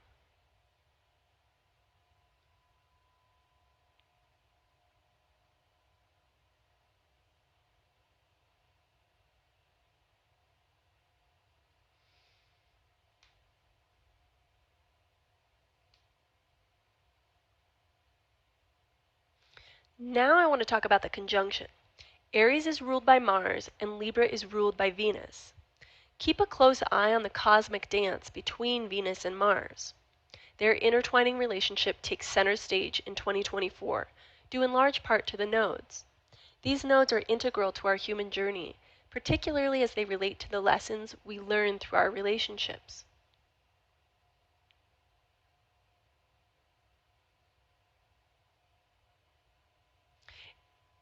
It's all about primary relationships, not only romantic ones, but also business partners, best friends, or whoever you're close with. Landlords could also be included. Keep that in mind. The conjunction between Venus and Mars could ignite a fiery passion within you, driving you to stand up for your rights and fight for your right to voice your truth. It's a potent energy that can fuel your fight for justice. For example, as a deaf person, it is common to experience discrimination and autism. There will come a point where we'll want to make a change and stop autism. We'll fulfill our potential by earning money from teaching sign language and spreading deaf awareness to elevate access. By teaching sign language, awareness of deaf culture and access will be gained exponentially. And this is just one example. Now moving on to the next topic, when Pluto joins the dance within the conjunction, it infuses the atmosphere with an intense, serious passion that demands action. It's a compelling force that might make you feel an urgent need to address issues head on. For instance, a couple facing difficulties might feel an immediate urge to seek therapy and start mending their relationship. The Sabian symbol at 6 degrees of Aquarius refers to a performer of a mystery play. It's about deciphering the hidden messages lurking beneath the surface of our situations, decoding the situation's message, behavior, or any issues, unpacking what's going on to understand more. The push for social connection will help us release our depression and anxiety.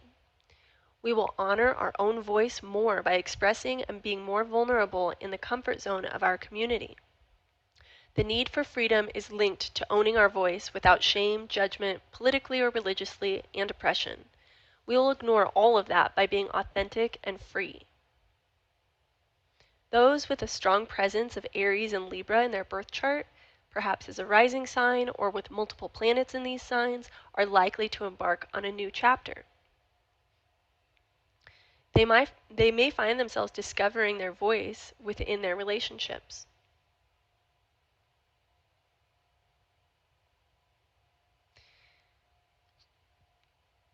Now, the square between Venus and Mars. The first thing that came to my mind is competition, obviously. This is related to ideas and investing energy into practical routine. Certainly, power struggles can arise when others attempt to dictate your actions. It's in these moments that the dynamics of give and take in relationships come up.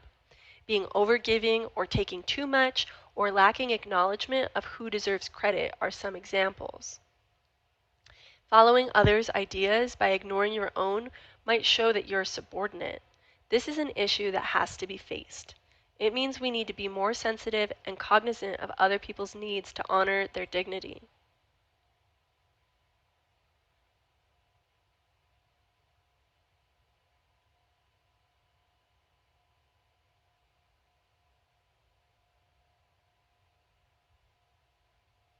Now, understand that the opposition between Venus and Mars is critical for us because we have to find balance in that area.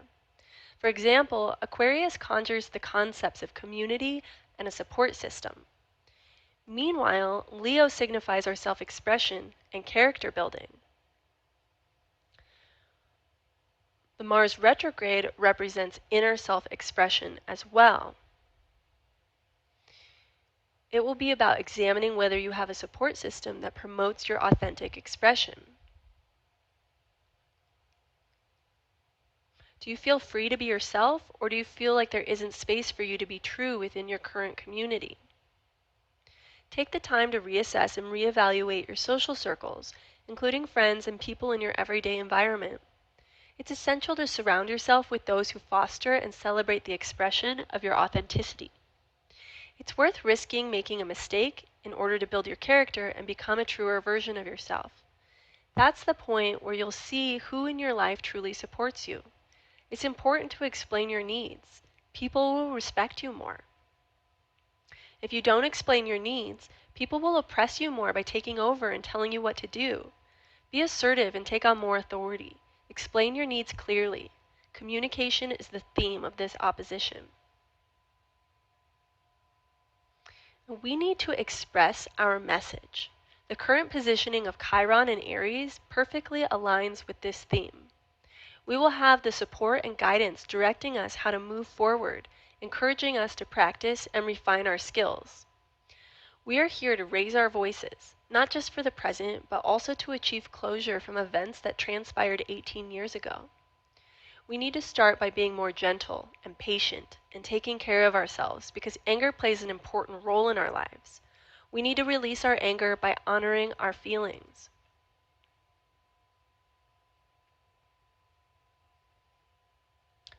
Now, meditation helps too, of course. Release tension in healthy ways.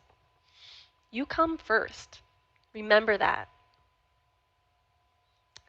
You can find me on Instagram and Facebook. You can also email me if you have any questions or would like clarification. Take a look at my website. You can book consultations there. I am deaf, and during your reading, we can communicate through a sign language interpreter. Thanks for watching. Enjoy your journey and make the best out of it. And here are my references on this page where I got all of my information. I really thank you for watching, and bye for now.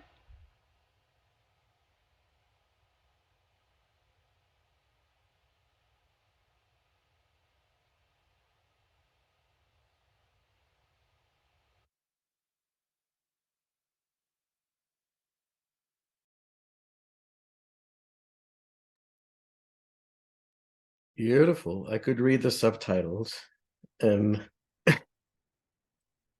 glad you could all hear it. I want to say also that I follow Vanessa on Instagram, and not only is she very insightful and her astrology very sharp, but she's a great entertainer. Like, she takes you on all kinds of storylines and plays and performances that are heartwarming and amazing to watch. So by all means, check her out. And this brings us to our final exploration for the day, which I will close with. And that is the event of next year, the US election. Let me share the screen.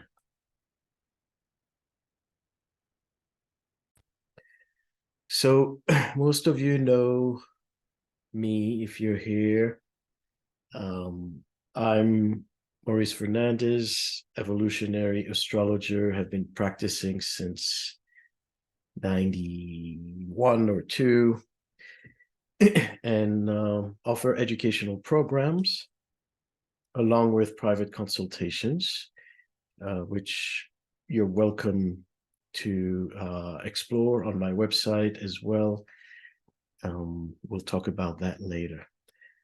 So all these transits that we've explored, and part of the beauty, I think, and the importance of evolutionary astrology is to understand intent.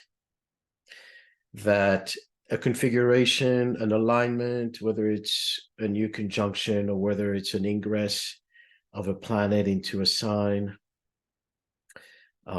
has an intention. It's not just random forces coming together for no purpose at all. And part of our study of astrology is to understand, so what is that intent? How do we interpret it? Based on the idea that evolution is happening, that we're not just living in a random life and that, you know, survive by chance, but that there is intelligence in this universe.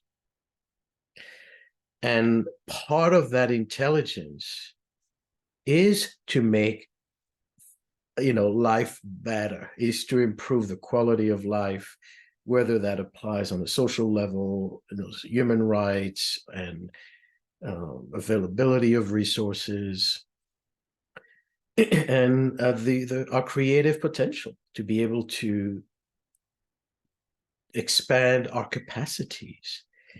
So we come from the premise that there is intent, and that intent is good.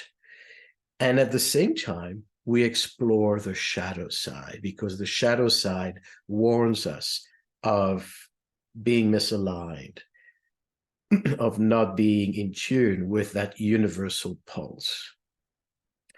And so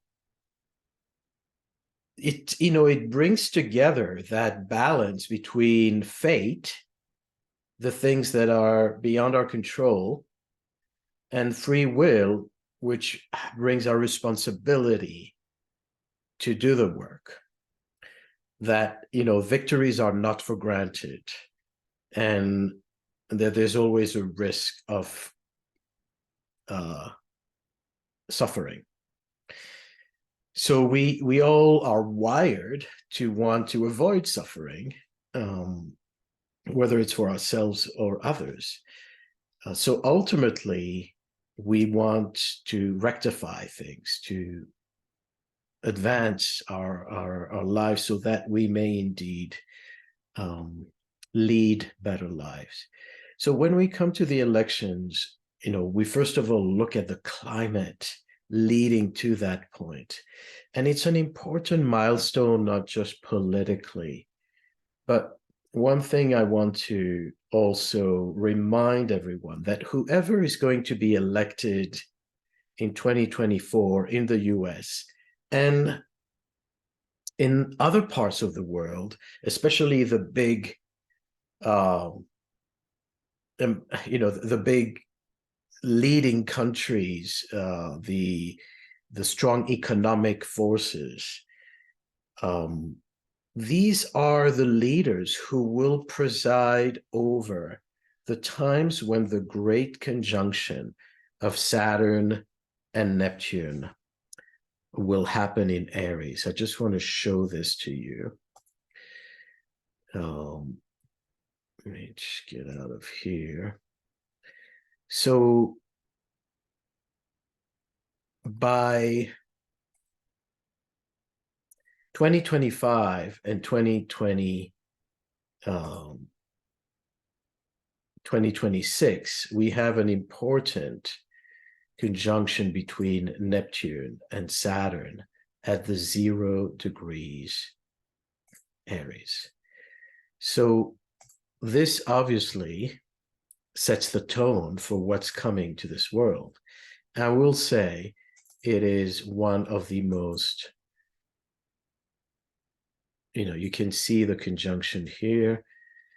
And the exact date of the conjunction is February 20th, 2026. But there is a very close conjunction that will occur late July 2025. So it's already going to be in the zeitgeist.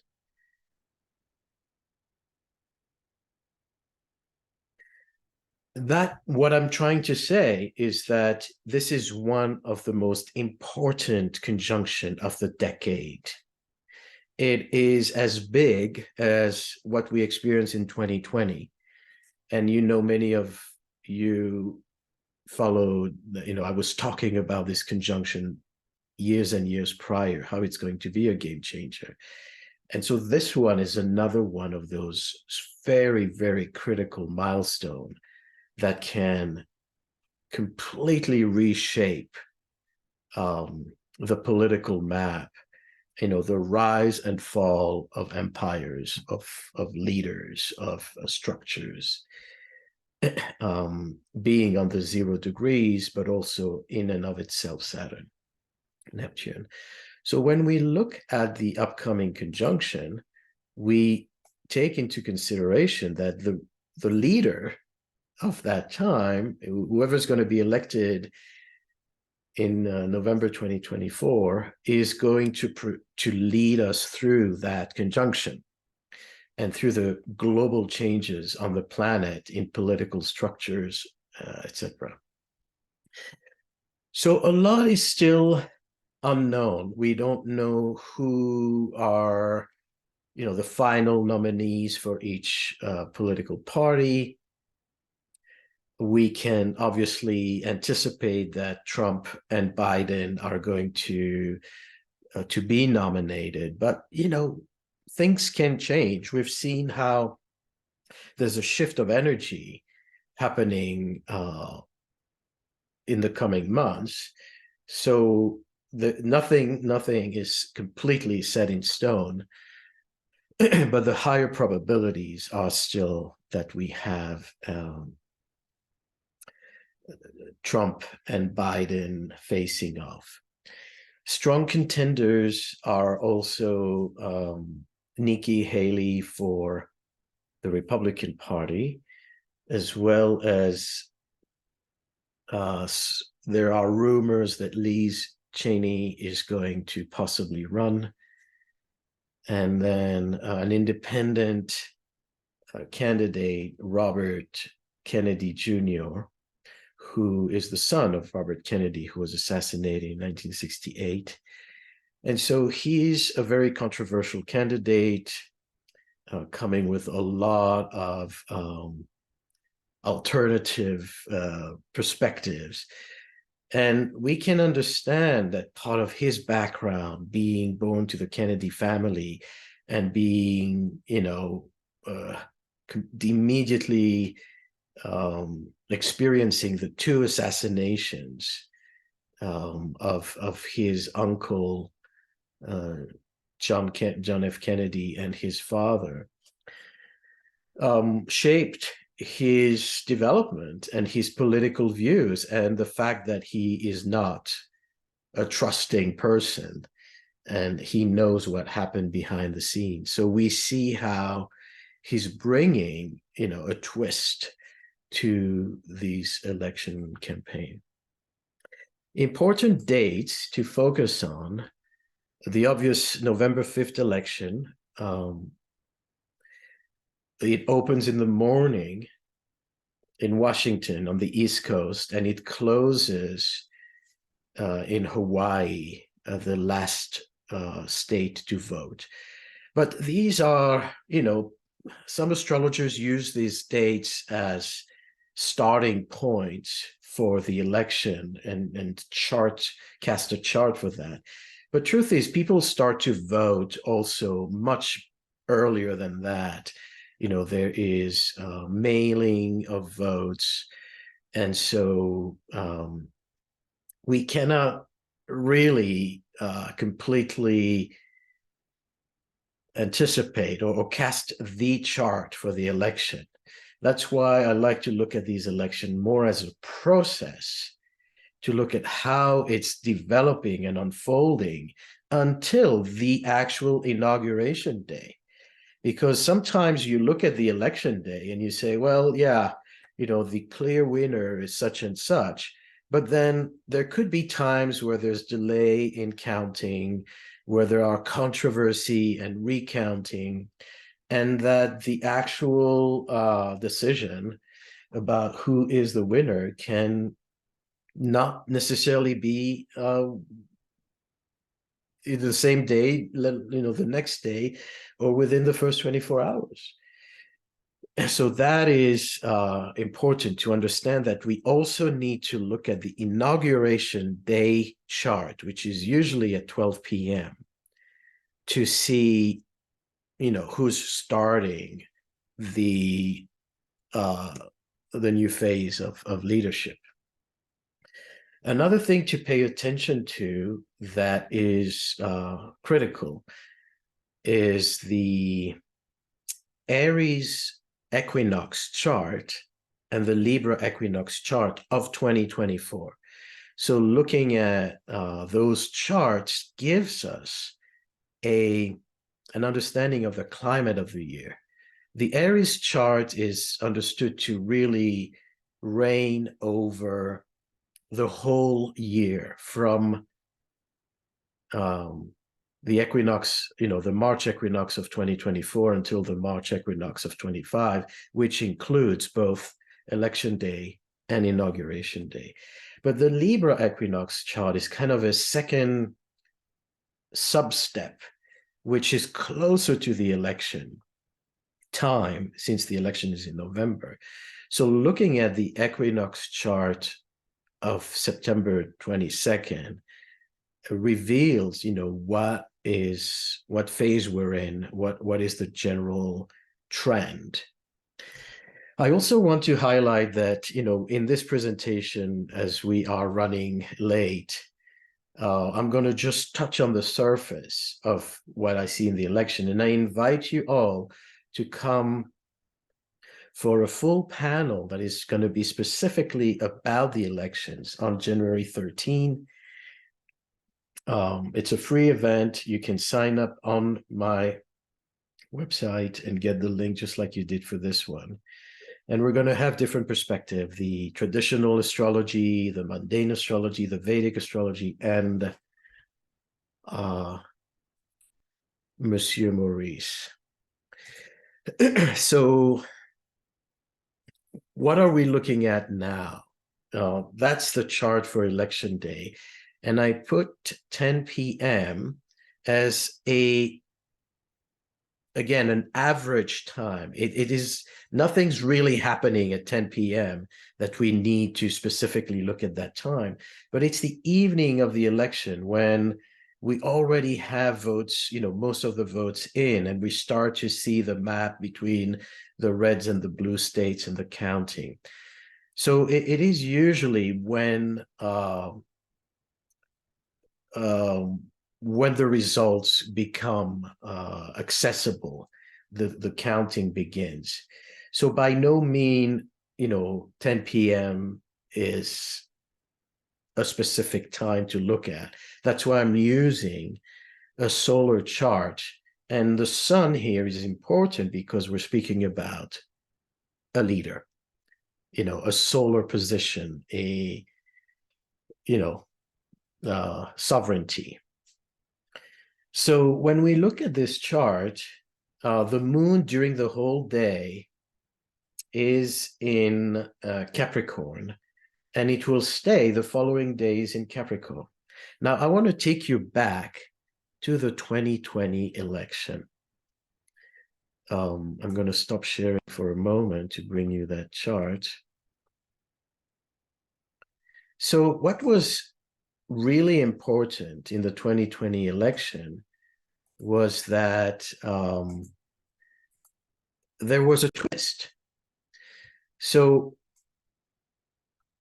November 3rd evening, the sun is in Scorpio, obviously, and the moon is in Gemini. Okay, and so who are we voting for? It's Trump and Biden, and Trump is a Gemini. So during this whole time that the moon is on the North Node in Gemini, Trump is leading. And he has that confidence that he has won the election. Because at that time, the moon is in his sign on his sun, and it gives him that boost. But in the early hours of the morning, as the moon shifts into Cancer, everything changed. And the counting brought Biden to prominence when Biden, has his Mars at 12 degrees Scorpio. So that sun was right on his Mars, and his Jupiter is in Cancer. And so the change of sign of the moon changed the tide, where in the beginning, it appeared that the Gemini was leading. And then in the morning, that shifted. And interestingly, Biden is a water sign. He's a native Scorpio. His Jupiter is in water. So that shift into water shifted the tide for his prominence. So when we look at our current chart,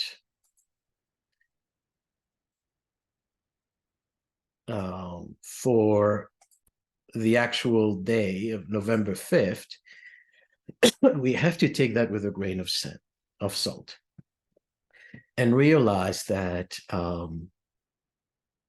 it may not be the time where we actually have a confirmation.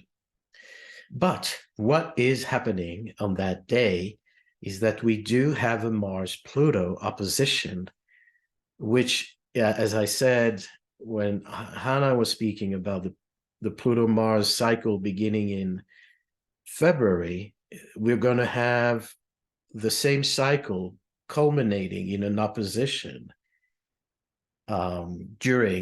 right on election day, just a degree off, and right where Mars is in Leo, which has to do, obviously, with leaders. The dispositor, the ruler of that Mars in Leo, is that same sun in Scorpio. So obviously that Mars-Pluto in Leo, Capricorn, speaks about contentious energy, speaks about, potential anger, resistance, and defiance. The other thing to pay attention to is that, Mars is right before turning retrograde. A month later, around early December 2024, Mars is at 5 degrees Leo, 5-6 degrees Leo, and starts to retrograde to the early degrees of Leo back into Cancer. And so Mars is basically going to go forward, back, and forward again in opposition to Pluto. The first opposition is the day before the election. Then there's a second opposition around early January. And then there's a third opposition once Mars turned direct in the early months of 2025. So we have a climate the whole time of defiance and adversity, which is important, especially as Mars in Leo, everything to do with leadership, turns retrograde. That could change things.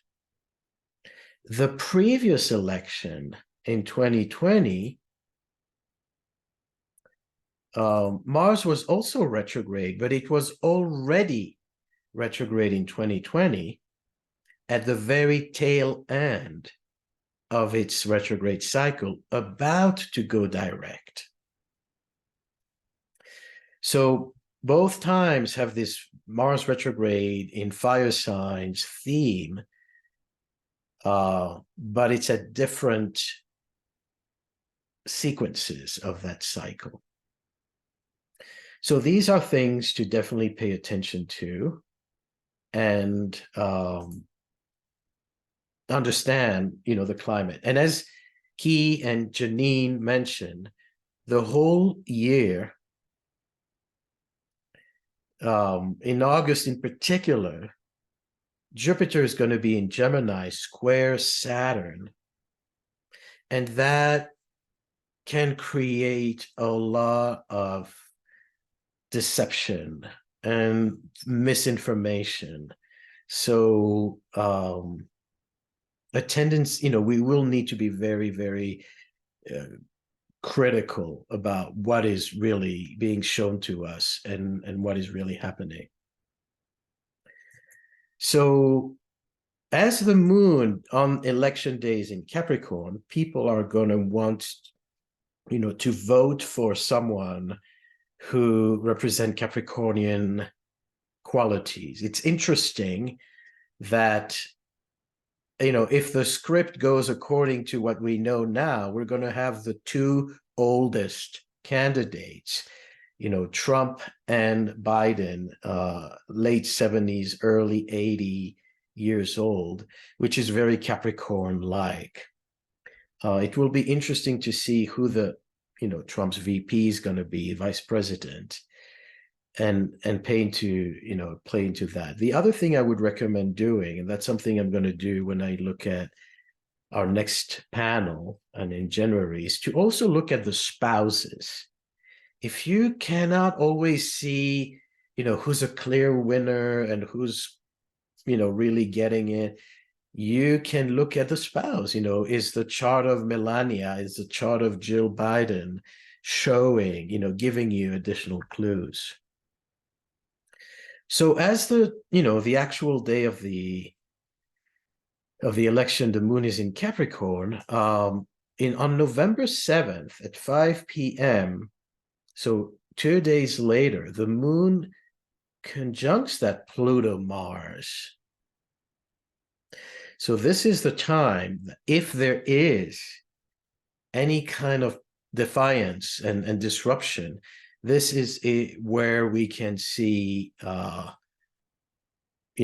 some kind of trigger activation about that. Bear in mind that Mars is the ruler of the North Node of the season, as Vanessa was saying. So Mars being in Leo and then turning retrograde in December is going to be very meaningful for so many reasons. So let's look at the actual candidates. This is Joe Biden. So this is the chart of the election day, and his natal chart at the center. And it's an interesting day. It's an interesting transit. What we want to look at is definitely planets that are angular. And it's interesting that he has Mercury on the angles, on the ascendant, and Jupiter squaring his angles, which makes that Jupiter prominent. So Mercury is the ruler of his MC in Virgo. And so what happens here is that this can show that there is definitely traction to him, gaining authority. On the other hand, that Mars is going to retrograde on his Jupiter back and forth. And that, again, gives us hints that things may change over time, that it's not just, a smooth election. Now, I'm going to look at Trump's chart, but I have to do a quick modification here because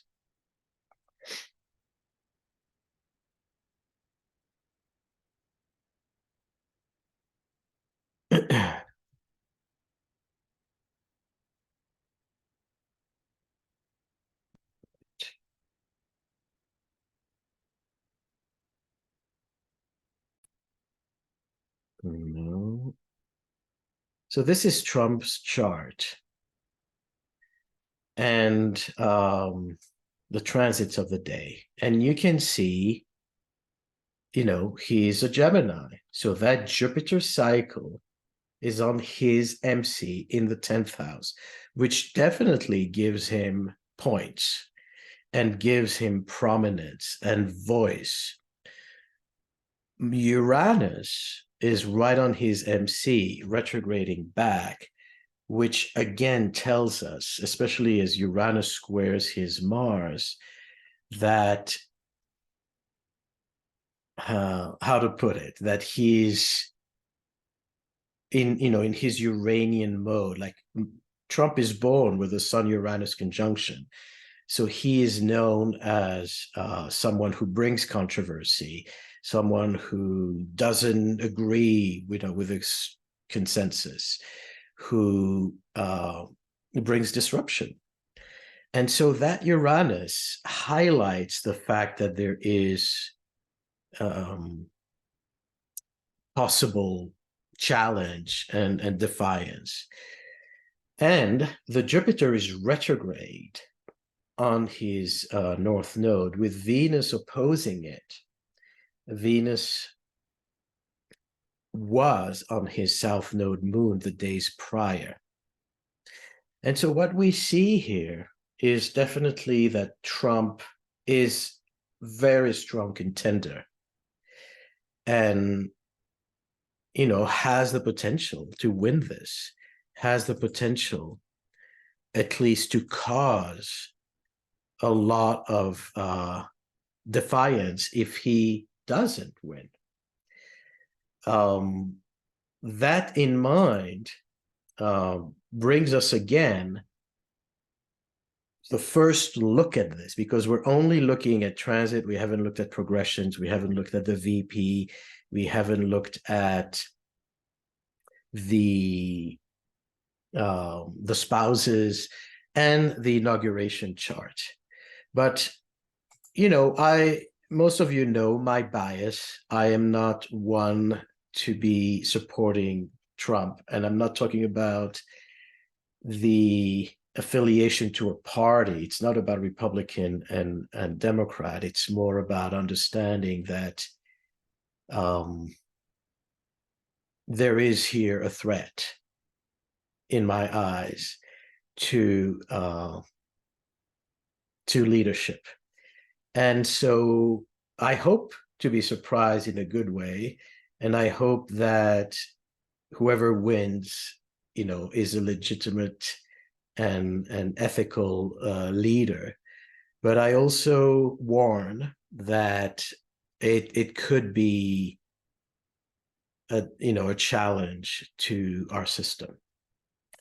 I would like to briefly look at the other contender, Nikki Haley and Robert Kennedy, who are born, as far as birthdays go, at late Capricorn suns, which basically means that Pluto and that Mars opposition will affect them directly. Like the day of the election, Nikki Haley has Pluto on her sun opposing Mars, and soon after Kennedy has it too. So a very Plutonian process, which gives us a possibility for power struggles. Now, having said that, we go back to free will, and we go back to understanding what is coming up in the following years of 2025 and 2026. And it is a time where, is a game changer, in the sense that these Aries energy bring a blank slate, but can also bring division. Aries is a sign and its shadow that brings ruptures and division. So we need to bring our very best. And as light workers ourselves, we need to really do an effort, not just doing our astrology ethically and well, but also to encourage people to really rise above animosity, deception, etc. So on this note, I will plug in quickly, again, personal consultations if you're interested, especially for this new year, and educational programs if you want to study specific topics or a larger educational diploma. But I would like to end with a prayer from all of us. And let's take a moment of silence to tune into the amazing potentials for this year. How we have the agency to bring light and love, sustainability, deeper connections, openness to multiculturalism, to those who are different from us, openness to dialogue and understanding. May we be rewarded for all the efforts and the hard work. May we be sustained and protected personally. May we be encouraged to advance, make our lives better, and inspire others. And on a collective level, may the world be protected. May the highest intentions prevail. And individuals, leaders, see the truth, represent the truth, and have the best intentions for humanity. Thank you.